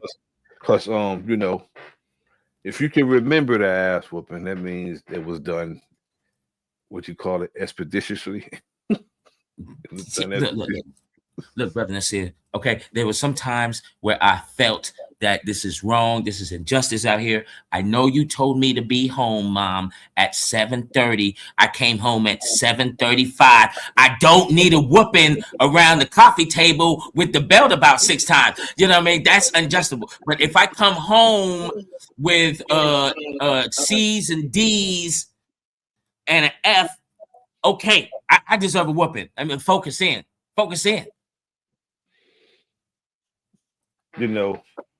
5 minutes late and getting a whooping is a little extreme to me. It's extreme. It's injustice. extreme. It's injustice. You said injustice, brother. I said it's a little extreme. You saying injustice because you was at the end of that belt. So you call it what it is. You know what I'm saying? It's strapped to you. You know what I'm saying? It's the leather to your backside. So you can call it the arm back. When it hit me in my back, brother, to say, I couldn't. When you get stuck in that crack, like, oh man, injustice, bro. She was mad at my dad, probably. This is injustice, brother. Yeah, I mean that is a bit extreme for 5 minutes, but those C's, D's, and F. Oh yeah, Oh bro. Let yeah, me yeah, tell you yeah. You're something, supposed to brother. get toe I up. wouldn't, brother. We wouldn't see no parson outside. That should happen. Brother Nasir. Colin Gray, brother, you shit. He'll tell you close them blinds. Tell you straight up, close the blinds. You see them? Close the blinds.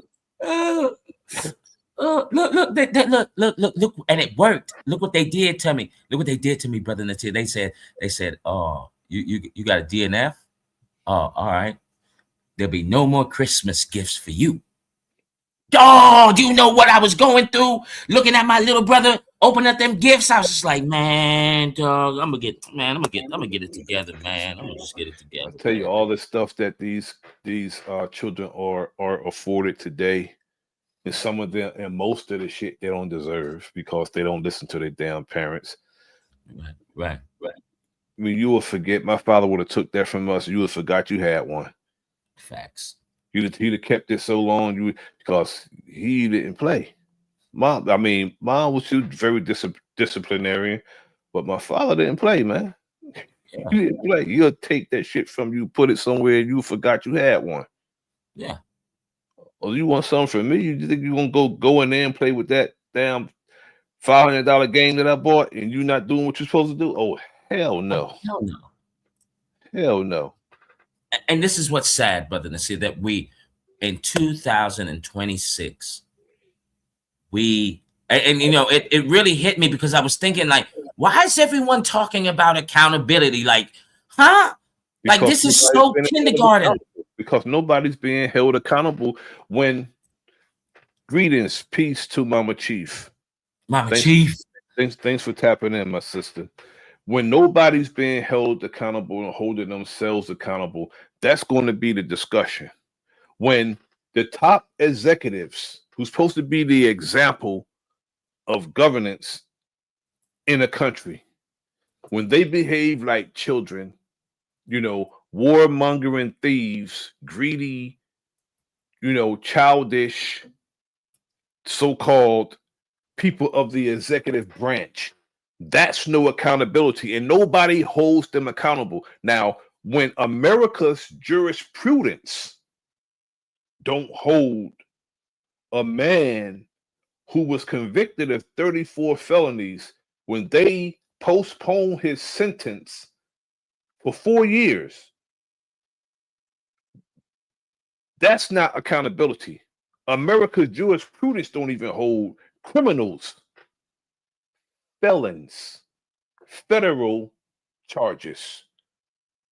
When you have federal charges, when you are guilty of 34 charges and you're not held accountable by America's jurisprudence, that's not accountability. And when someone is used to not being held accountable all their life and then this happened, do you know what kind of monster that creates? Yeah. That creates a monster. That's why the man behaves the way he behaves, because he was never held accountable for anything he did. And they really created a monster. When he went before that judge and that judge said, we're going to postpone your sentence. Brother, you can't get your sentence postponed for a damn driving ticket. But this man got 34 felons and his ass got his sentence postponed while he run the damn country. And now look where we're at now. Look where we're at now. Well, I tell you like this, brother Nasir.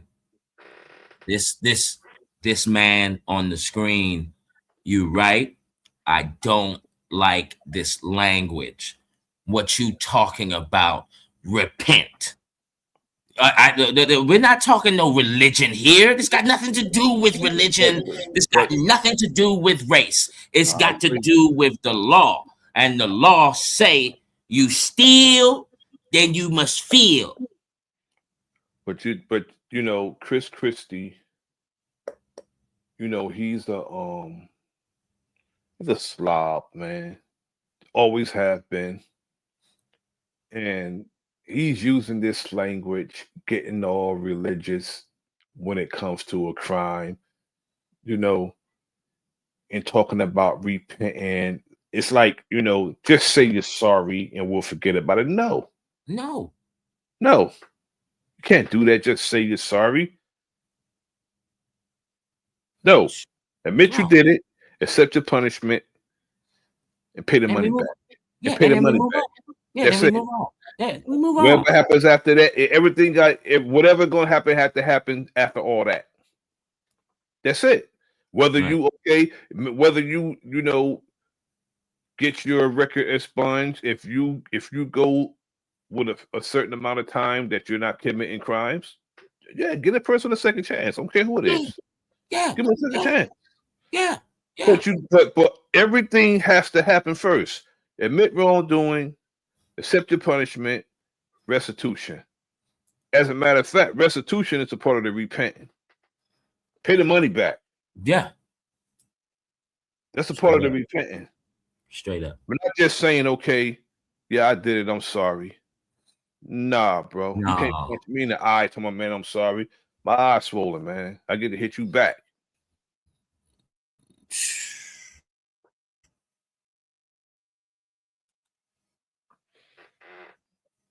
But my general point of view on this is people need to be held to account for their conduct. Well, but where it applies to state programs, the state would have to essentially sign off on some. Well, the of Attorney those, General's office would have to. you know. So yeah, the attorney. I mean, I don't. I know you don't direct the Attorney General. Yeah, I but- don't direct the Attorney General what to do in this stuff, and I don't want to direct him. This is where you get into danger. Yeah. The Attorney General are being biased based on proximity and location. Because the state Attorney General would not be doing this if it was in Passaic County, Essex County, Middlesex County, or any county, where certain people don't live. Period. If this was Atlantic City, predominantly black people. Okay. Outside of that boardwalk where all the casinos and hotels at and shit. Outside of that slum, bro. The resort area, the only area of Atlantic City that you can look and say, wow, this is nice. Walk off that boardwalk and go like a block or two over. You think you're on the wire. I'm telling you. Now let me ask you, Brother Nasir. When Yeah, what right? year? Yeah, I get Because I know the Attorney General's listening. Yeah. Salute to my What- brother what- talking media, greedy vegan. Salute my brother. Greedy. What year was this, Brother Nasir? This is quite a while ago. So this a while ago, about 8 years ago. 8 years About 8 ago. years. Yeah. Okay, so this was 8 years ago, right? And so this fraud was going on in a really good area, and I'm sorry, I'm gonna bring this up, right? Because not one time was amnesty ever said to the Somalians. No, it wasn't. And nobody said, okay, come clean and get amnesty and pay the money back. Nobody never said that out there in Minnesota. No, nobody said that. Strange. But on top of that, a lot of Somalians are committing violent crimes on top of that, though. Not for nothing. But to those who are not committing violent crimes, they should be afforded the same damn, benefits. But that's a different state on the other side of the damn country, bro. Right. You know what I'm saying? So, I'm just saying, and I never heard. Good thing that you told me this is 8 years ago, because this happened before Somalians. So now I can compare. Okay, situations. Yeah, it wasn't in a very prestigious neighborhood and blah blah blah blah blah. But amnesty wasn't presented to the Somalians to say, "Hey, look, come clean." No, it wasn't. No, it what I wasn't. mean? That's the thing. Regardless to how much time passed, it was offered to certain people and wasn't offered to other people. Even though it's different states, but with what they were doing in Minnesota, bro, I wouldn't offer them no damn amnesty either. But what I'm making a comparison that, okay, Neither one of them should deserve no amnesty. I'm not going to say that the Somalians deserve amnesty because they don't. Yeah, look. With all of this, how much money? See, what you said earlier is absolutely right. See, right here in this little case here we got on the screen, we're talking about a ring. This is a ring of people here, like a congregation. Do you know what I mean? That's sharing the secrets between each other, and they figured out a way. The brother lives in Minnesota. Milestone Thoughts. He lives in Minnesota. He said they've been in the news here. But what I'm saying is, whether they've been in the news or not, they don't deserve amnesty. Nobody deserves amnesty for what they. Neither one of them deserve amnesty. No matter how we compare it, they don't deserve no amnesty. If they're stealing millions of dollars, they don't deserve no damn amnesty. They're stealing millions of dollars of committing violent crimes or doing whatever they're doing. They don't deserve amnesty. Facts.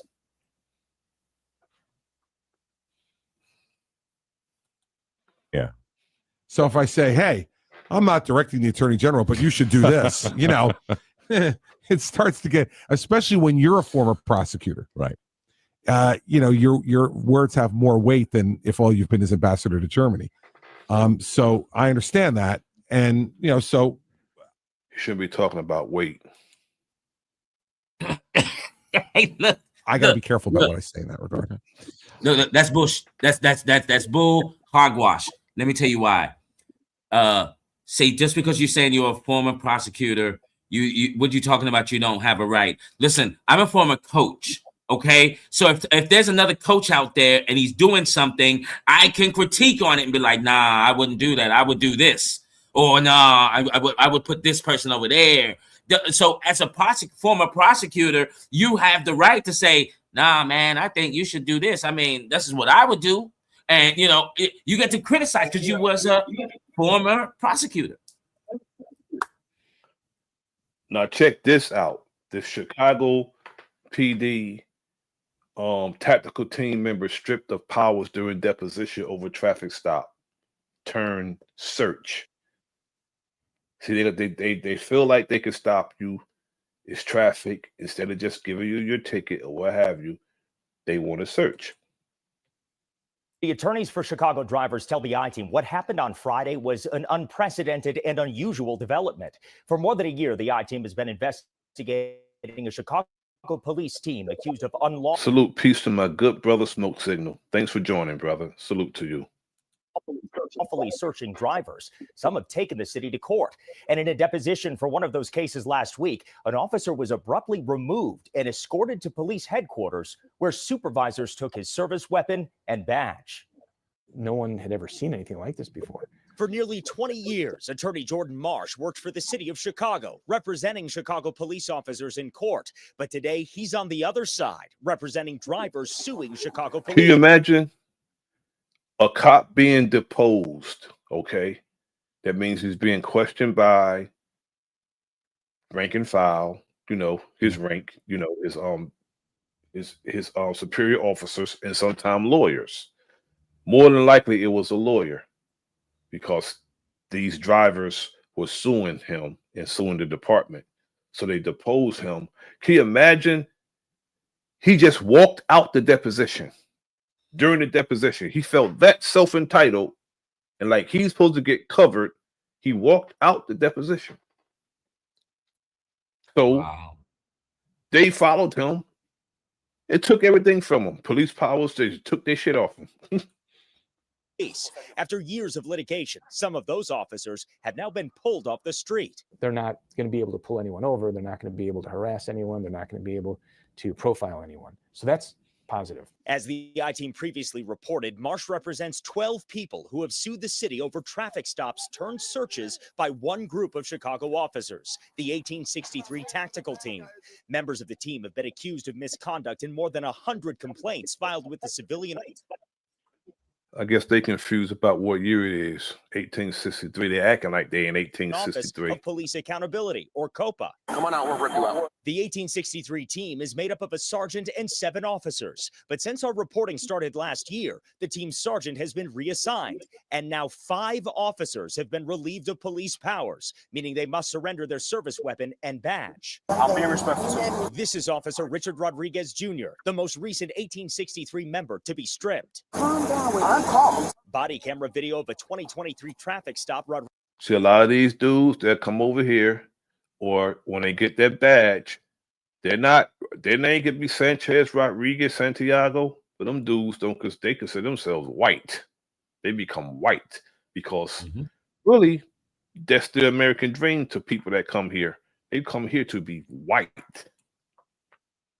Yeah, to be above the law. Rodriguez was involved in is now evidence in a lawsuit against the city. Rodriguez had pulled a Chicago couple over for failing to register their vehicle. That charge was later dismissed. But the couple accused Rodriguez and another 1863 officer of unlawfully searching their vehicle and for abusive and threatening behavior. This is a legit traffic stop. I'm not harassing anybody that's in Chicago. I don't about you or this right here. I don't even think about you guys. Trust me, after this stop, I'm gonna forget about you guys. Rodriguez was suspended 3 days for using profanity and prematurely deactivating his body-worn camera, according to COPA reports. He and his attorney did not respond to the I-Team's. You turn his camera off, and look how he was talking to them. Wow. Look. Let me start here, Brother Nasir. Shouts out to the chat. My bad. You know, I'm really involved in this build here. Shouts out to all of you. Now this dude here, now he has issues. Now I wouldn't be surprised if this person has a little. No, I know we don't want to throw this word around, but he gives me the vibe. Oh yeah, you're a narcissist and you're a bully. You're a bully and you don't do nothing wrong, do you? Absolutely not, huh? You got little muscles on your body, or you think you can just walk around and just, you just punk everybody. That's how you feel? All right, that's how you feel. And he felt that self-entitled that while he was being deposed, he walked out. Wow. He just walked out of there while he was deposing him. Wow. Request for comment. In court filings, Rodriguez denied the lawsuit's allegations. For the past year, Marsh has been trying to depose Rodriguez about this stop and the 1863 team. It was finally scheduled last Friday. But 90 minutes into it, according to this court filing, Rodriguez left the room during a break, and his attorney said the deposition was being terminated because Rodriguez's sergeant needed to take him to Chicago Police Headquarters so that he could be relieved of his police powers. In a motion to the court, Marsh calls the move lawless interference with the civil justice system. The police department does not get to dictate when a court-ordered deposition ends. Now, Chicago police have confirmed Rodriguez was stripped of his police powers pending an internal investigation, but would not comment further due to pending litigation. A federal judge has ordered the city to respond to Marsh's accusations of lawless interference and explain why Rodriguez was stripped of his police powers by this Friday. And we have just learned another 1863 CPD officer has submitted his paperwork to resign. So a lot of developments about this team in just the last few days and weeks. Yeah, a lot of stunning developments, but also a lot more questions remain. So many, and we're going to get them. All right, you'll be following that. Now I'm going to go back to where we came from, back to Jersey. Go ahead, brother. When did this happen? Like 8 days ago. Ooh. Like 8 days ago. Ooh. Now I'm coming back to New Jersey. New Jersey welfare fraud arrest sparks racist sentiments. And watch how this. Watch this.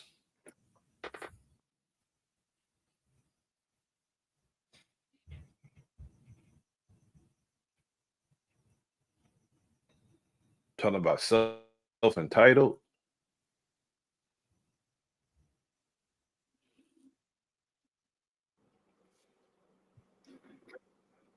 Greetings, family. Peace and love to you and yours. This is Guru, and thanks for visiting my channel. Family, this video is about New Jersey welfare fraud that arrest sparks anti-Semitic sentiments. You see, on the social media comments on Facebook and other sites were raw and hateful. The outpouring of invectives were sparked by the arrest last week of 14 residents of Lakewood, New Jersey, including the rabbi of a congregation, on public assistance fraud charges. The early morning raids ignited a firestorm of anti-Semitism against a municipality of 100,000 that has a majority of Orthodox Jewish residents. Quote, the allegations and the charges levied against the defendants have nothing to do with their religion, said Joshua Cohen, regional director of the Anti-Defamation League, New Jersey region. Quote, that's why we're deeply concerned when we see comments online, whether it's on newspaper, websites, or social media that are. You know, the Anti-Defamation League, I don't understand how the Anti-Defamation League,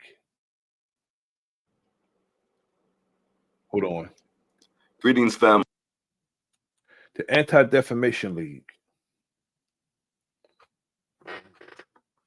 was that organization brought forth to fight against defamation for everyone or certain people, or to just, say that you're defaming us as Jewish people every time someone can't even come to them with truth about themselves without it being called anti-Semitism. Won't say, I challenge you with your statement because you're lying, but would just go right to calling you an anti-Semite. Not that you're lying. You're anti-Semitic because you're speaking, even if it's the truth about what one of them said or did. It's called anti-Semitism. And that needs to be put to rest. You can't throw anti-Semitism at people because they disagree with you or you disagree with the truth that they're telling. You won't challenge them and say they're lying. You just say they're anti-Semitism and you'll say they're hateful. If somebody's telling the truth about you, that's not hate. Lying on you would be hate. But if somebody's speaking the truth and you know that you are guilty of what the person accused you of, it's not anti-Semitism. That's really a self-entitled, self-aggrandizing, wanting preferential treatment behavior. That's what that is. I didn't know that anti-Semitism and committing a crime that you got caught for are mixed together. Well, how does that work? Race has nothing to do with a person committing a crime and you got caught.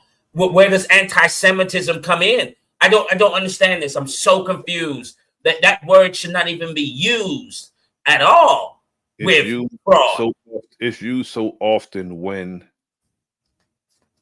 they are showing themselves, put it that way. It's not my fault you don't like how you look in the mirror. Fix yourself up. Make yourself look and be appropriate.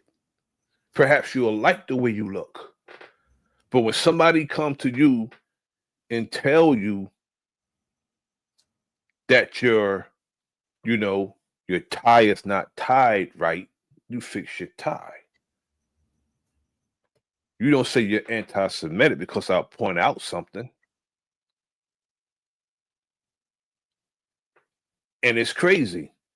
All because these people in Lakewood committed fraud and the prosecutor had the audacity, the fortitude to move on with a prosecution they're anti-Semitic. And because they say there's more people, and I gather, I'm not for certain, but I gather it's based on information that they procure in investigation that there's more than 26. That's why the man said that. It's more than 26 people, it's more. But I know he's not suggesting that 100,000 people did it. He just said it's more in addition to the people who we arrested, who committed the fraud. And that's, again, that's a ring. It's not isolated. That many people is a ring. That's a ring. It's a fraud ring. Like anywhere else in this damn country, that's a fraud ring, that many people. But you can't say that about them. It's anti-Semitism when you say about them. But they can say it about people though. That's a ring. That many people doing crime together, that is what you call organized crime. That part. That organized crime. part.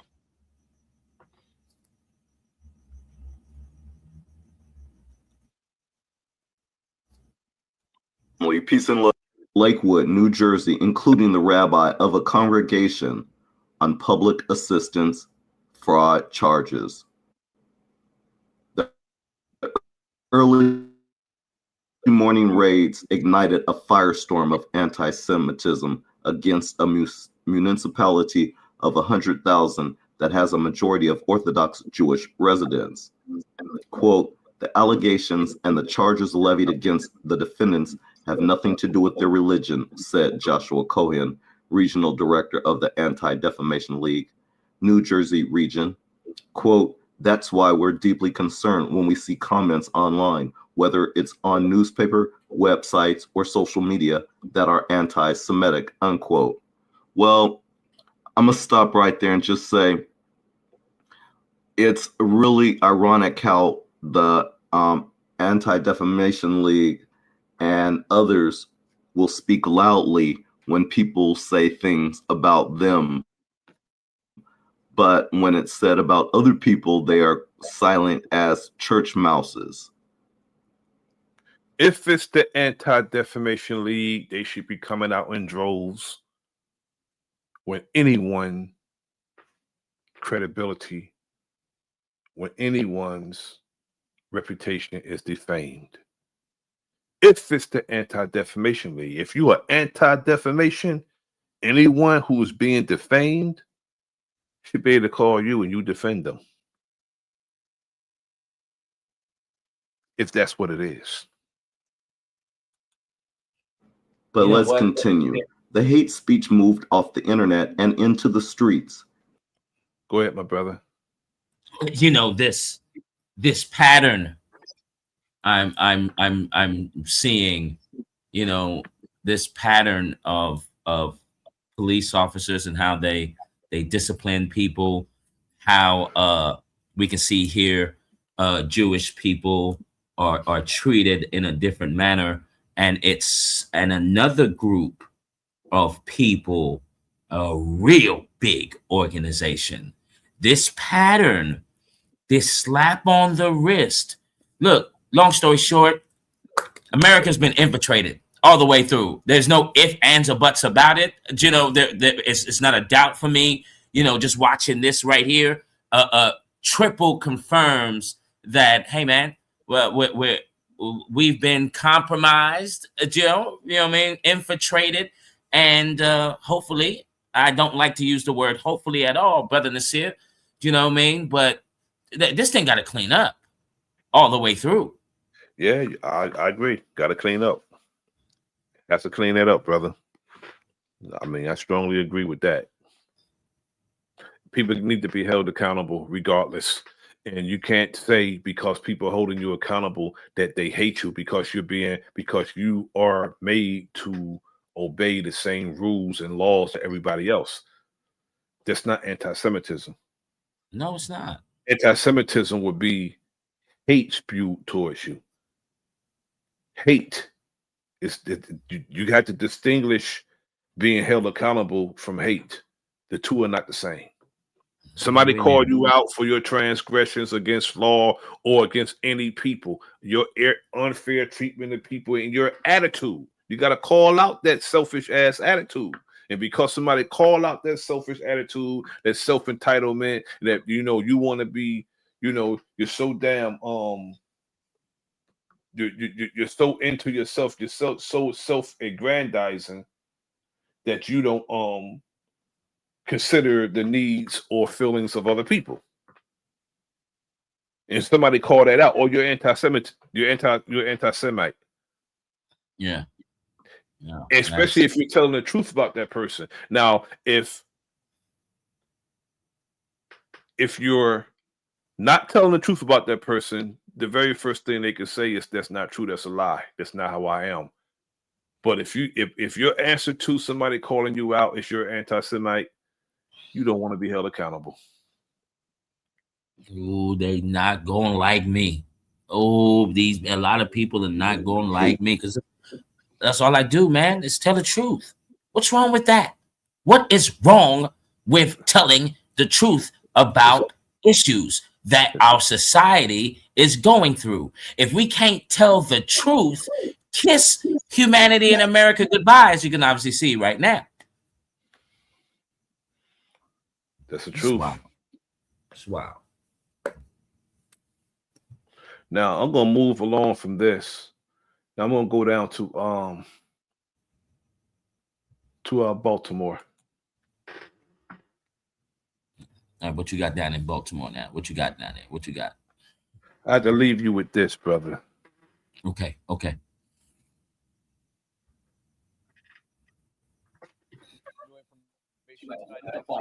First brought to you at 11 o'clock last night. A 37-year-old man shot and killed by Baltimore police after officers say he fled from them while armed.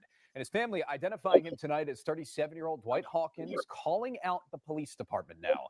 WJZ is live here at 5 on your corner at Baltimore City Police headquarters. And Tara, you spoke with family members who say they feel Hawkins was targeted by police. Rick, the family of Dwight Hawkins says that they know that he has a past criminal history, that he was known to police, that he didn't deserve to be shot and killed last night in the Bel Air Edison neighborhood.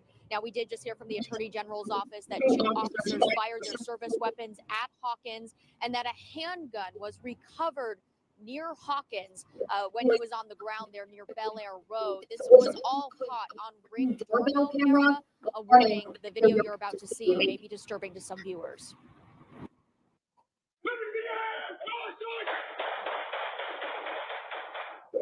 I just didn't understand, like, why They fired a lot.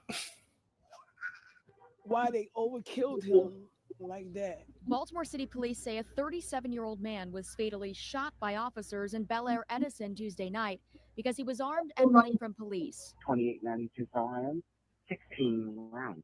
His family identifies the man as Dwight Hawkins. Police say they saw Hawkins in a liquor store and believed he was armed. That's when they say they followed him and asked questions. During a foot chase, police... Salute to the brother, the Wingy Skates. Thanks for tapping in, my brother. Thanks for joining. Police say Hawkins ignored their commands to drop his weapon. 16 rounds were fired. Police say officers rendered aid and Hawkins died at the hospital. They got one shot.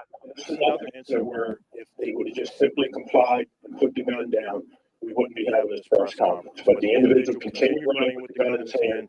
He came face to face with the second officer, at which point he was shot. If they running, they scared. They scared of y'all. If it's 3, 4 y'all could tackle a person.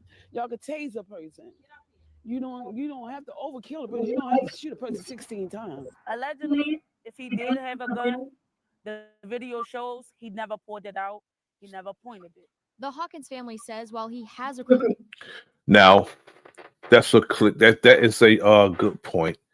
If the gun wasn't in his hand, they really don't know whether he had it or not for certain. And the gun is no threat unless it's in your hand.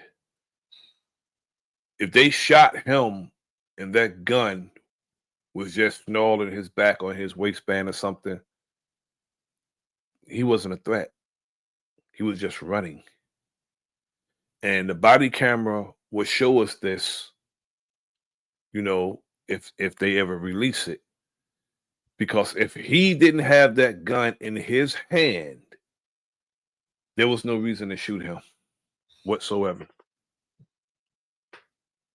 The gun have to be in your hand because how was he a threat when he's not pointing the gun at anybody? He's merely running away.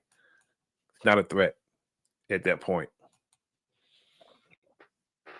The criminal history. Man. He turned his life around for his 3 children. They say Hawkins recently. Go ahead, my brother. Man, this hurts. Leaving children behind and shooting a man 16 times, running away from authorities. I'm disgusted. This is disgusting. You know, I'm not a police officer, and I don't have any aspirations to be a police officer. But I know if someone is running away from me, how about shooting in the leg? How about when you're running, grab the taser and do it that way? You know, bro. Every time I see this, Brother Nasir, it makes me feel like nothing's changed. Nothing, because nothing has changed. But I'm gonna tell you, I've seen videos, brother, where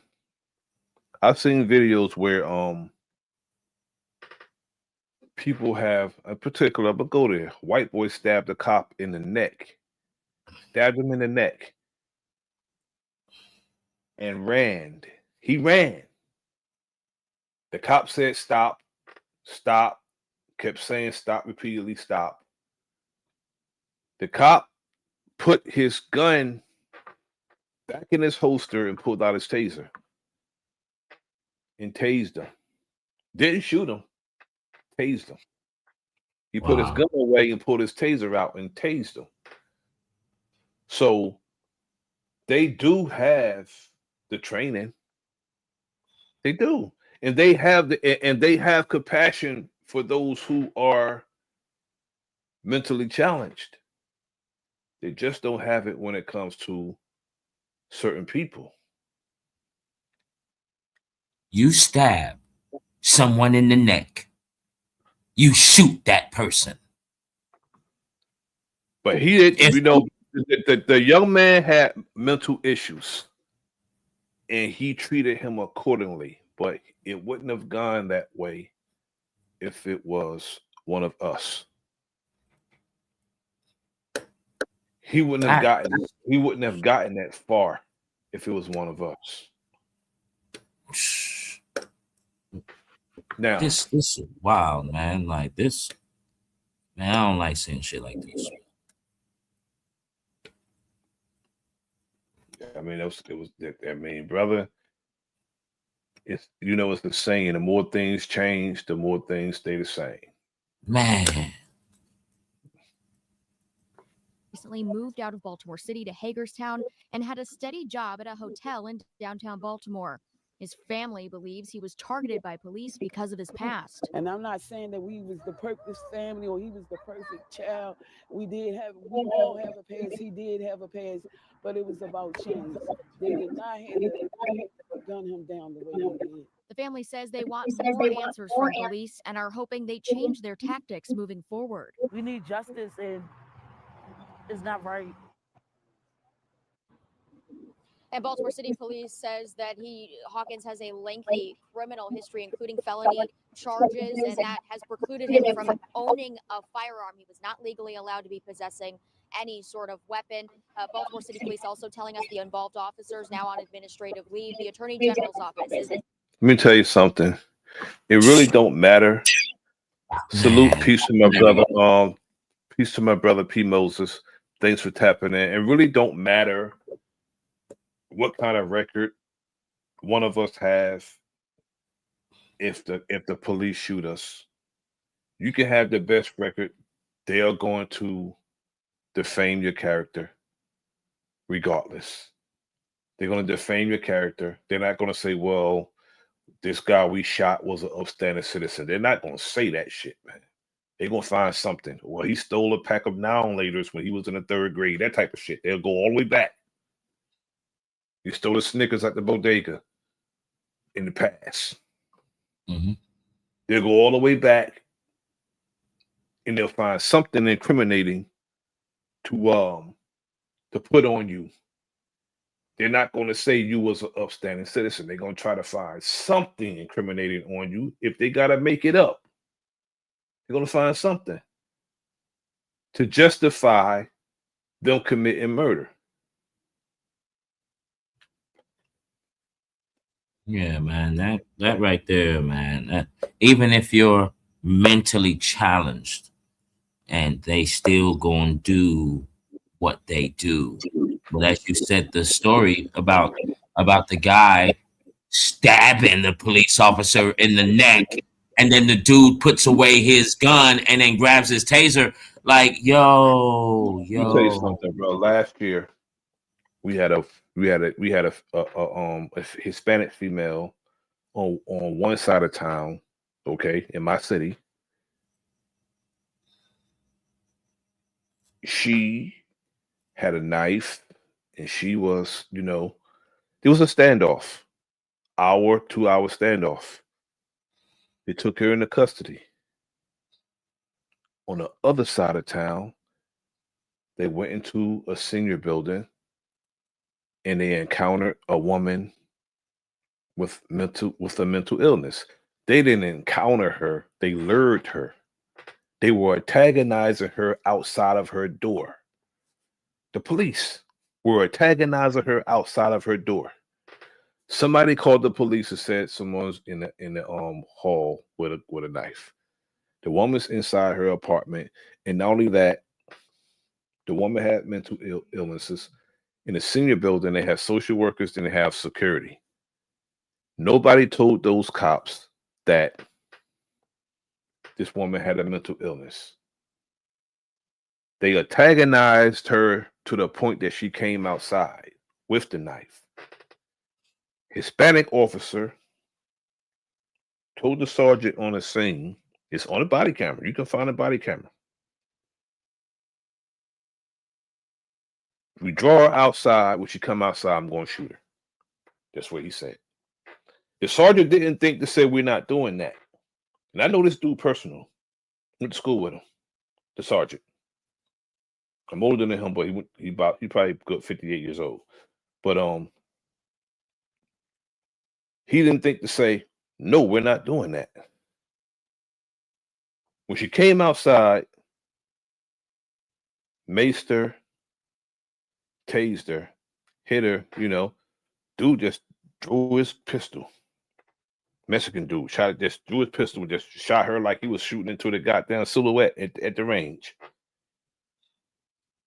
And rehosted it like, you know how they do it when they showing off at the range? Yeah. That's how he did it. Like she was nothing. Like she was nobody's mother, nobody's sister, nobody's auntie, nobody's loved one. That's how he did her. He did her that damn dirty, bro.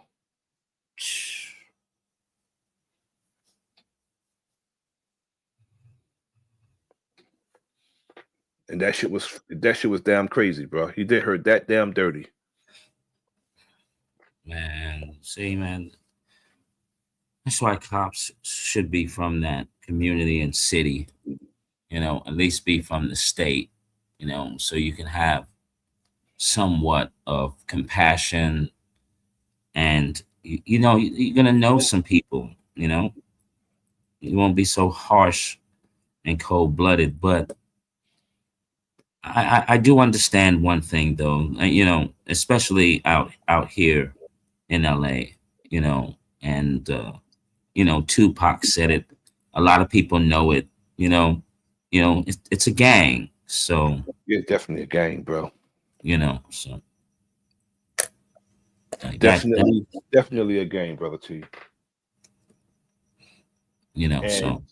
And they go by the rules. And as a matter of fact, the rules were originated by them.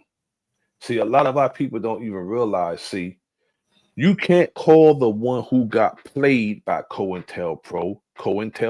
That's the thing that our people get mixed up. They'll call the man or the brother or sister who got played COINTELPRO. Do you know that these motherfuckers gave them a lot of what they go stand on today? These undercovers, these CIA agents and these undercovers, the gang culture was given to them by law enforcement. Talk about it.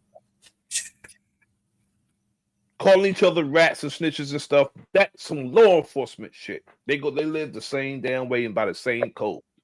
They want you to snitch on your homie, but they won't snitch on a fellow officer who is committing crimes. Gee, I just don't get it, man. Just don't get it.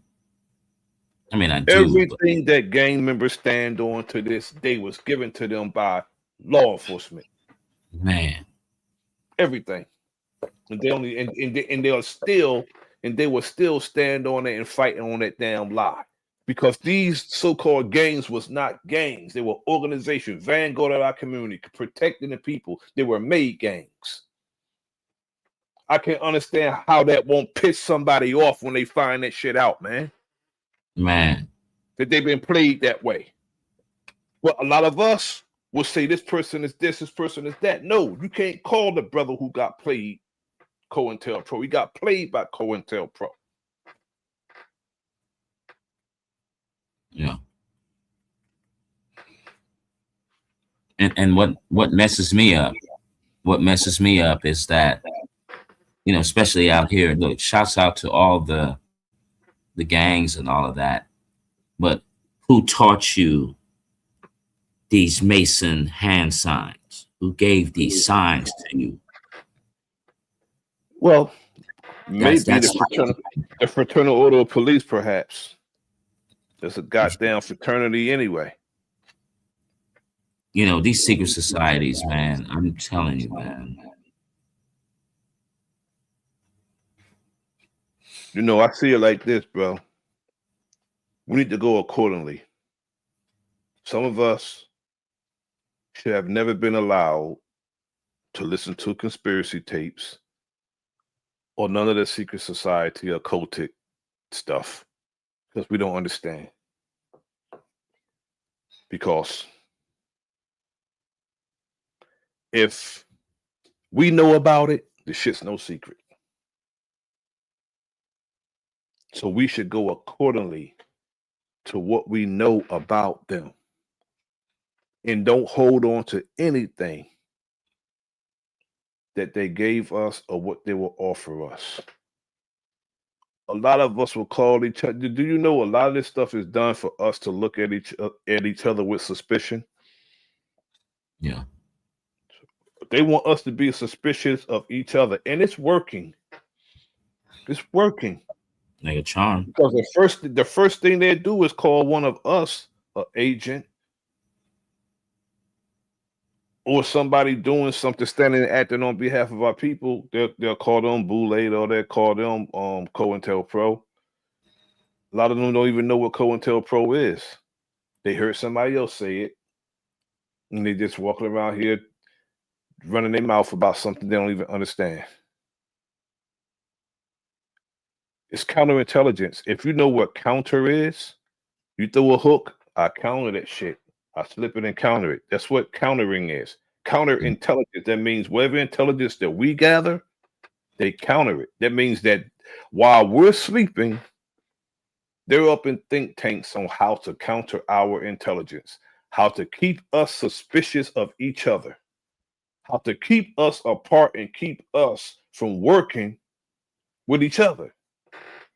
With all the brilliant minds we have, nobody working together. That's a counterintelligence program. Nobody's working together, and nobody's willing to work with each other. And you propping people up, making them think that they the man. And as long as they think they the man, they can look down on their own people. All this individuality, no rank and file. I'm with the rank and file. I love the rank and file, bro. That's me. I love the rank and file. That's why I'm with camaraderie. But a lot A lot of us just want to be the damn man, bro. Not a man. They want to be the man. Yeah. But brother, I appreciate you coming up and hanging out with me this evening and your contribution to this stream. But you know, perhaps we will snap out of our ignorance. Perhaps we will, bro. We got too many brilliant thinkers to not be doing nothing collectively, bro. You got that right, Brother Nasir. I mean, listen, man. I mean, we're I think that, you know, we do have brilliant minds, you know, and we do have decent brothers and decent sisters running around here. I refuse to believe otherwise, or to know. I know we're very capable of working together and making things better. I'm very highly optimistic about our future, and the cleanup has to happen. Yeah, we're capable, but are we willing? Because some of us, all we want to do is be comfortable in this system. If some of us can get comfortable in this system, some of us are content with that, bro. A lot of us, I'm gonna say this too. A lot of us can't distinguish the system, the establishment, the government. They can't distinguish it from our lineage. The two are not the same, bro. I don't understand this when Trump and the government's doing something. You got people saying we ain't do a goddamn thing. They did that. That means you can't distinguish your lineage from the soil, from the land. You can't distinguish that from the establishment. Stop talking. The two are not the same. This is not our damn government. It's their government. This is our land. This is our soil. This is our lineage. Two are not the same. You know, when people start talking like that, this we shit, they're trying to find a comfortable place. There's no comfortable place. As a matter of fact, there's no place for you in it. You can't go and do nothing but business as fucking usual. Their business at that. Not business for your own damn people. You're going to conduct their business, you get in their system. And they will have you living comfortable as an individual, but try to do something for your people in totality and see how that works for you. You can't. They don't allow it. But some of us would rather find a comfortable place for ourselves than to act on behalf of our people and stand strong. All it takes is of doing whatever we want to do collectively. All it takes is to do it collectively. We'll be unstoppable collectively. But the individual shit, it's not going to work. Collectively, we strong as hell. There's some strong brothers be among us. Strong. But how many of us are willing to work? Some of our motives are impugned. Our motives is not to. Some of our motives is not to. It's not for all of us. Our motivation is not for the totality of our people. Some of our people motivation is themselves. That's it. And that's why that's why they can relate to dude in DC. Because he's a narcissist. He's exactly what this stream is about. Self-entitlement, narcissistic, and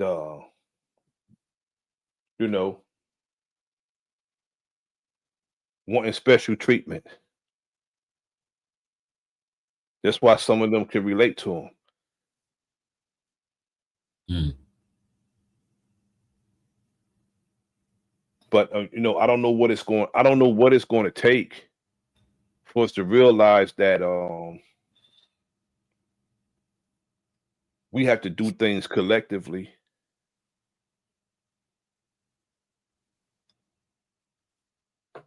And that's the only way anything will work with us, is to do it collectively.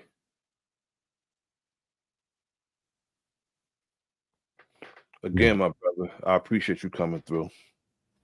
Man, Brother Nasir, it's an honor, you know, to even be here with you in your presence, you know, and thank you for educating me today. It's highly informative, you know, making comparisons to different fraud things going on in different states. I mean, that right there is, I'm never going to forget that. And shouts out to the brother that's the chief, that's really trying to, you know, put in the work. He's putting his life on the line, you know, for the cleanup too. So, man, it's always a pleasure, man. And thank you again for having me on, Brother Nasir. This is great. This was good. I appreciate you coming through, brother, hanging out with me and your contribution to the, you know, to the stream, brother. I want to thank P. Moses, the comrade P. Moses. First, I want to thank my wife, the executive producer of The Enemy's Public. I want to thank my wife. She holds me, brother. She holds me up. She don't hold me down. She holds me up. Right. You know what I'm saying? James. You know, intricate part of everything I do. You know, from waking up to going to sleep, brother. Intricate.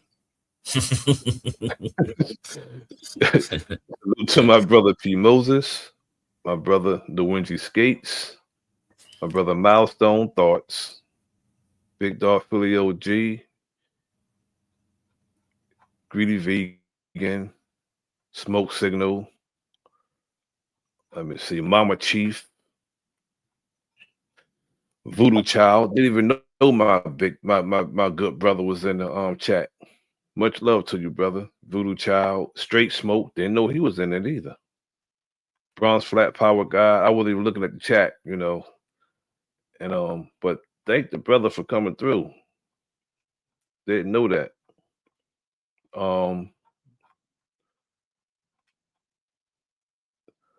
Alicia Dion. Thank all you for coming through. I appreciate that very much, for hanging out with the brother this evening as we go over self-entitlement and who deserves preferential treatment. Because some people think, you know, the world revolves around them. But thank you all for joining me this evening, brother. Until next time, this is The Enemy's Public, and I am Brother Nasir.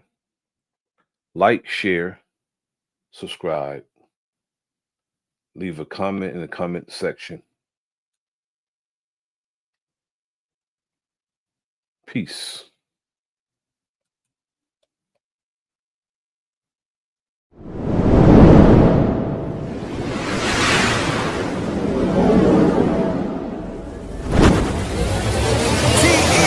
Production.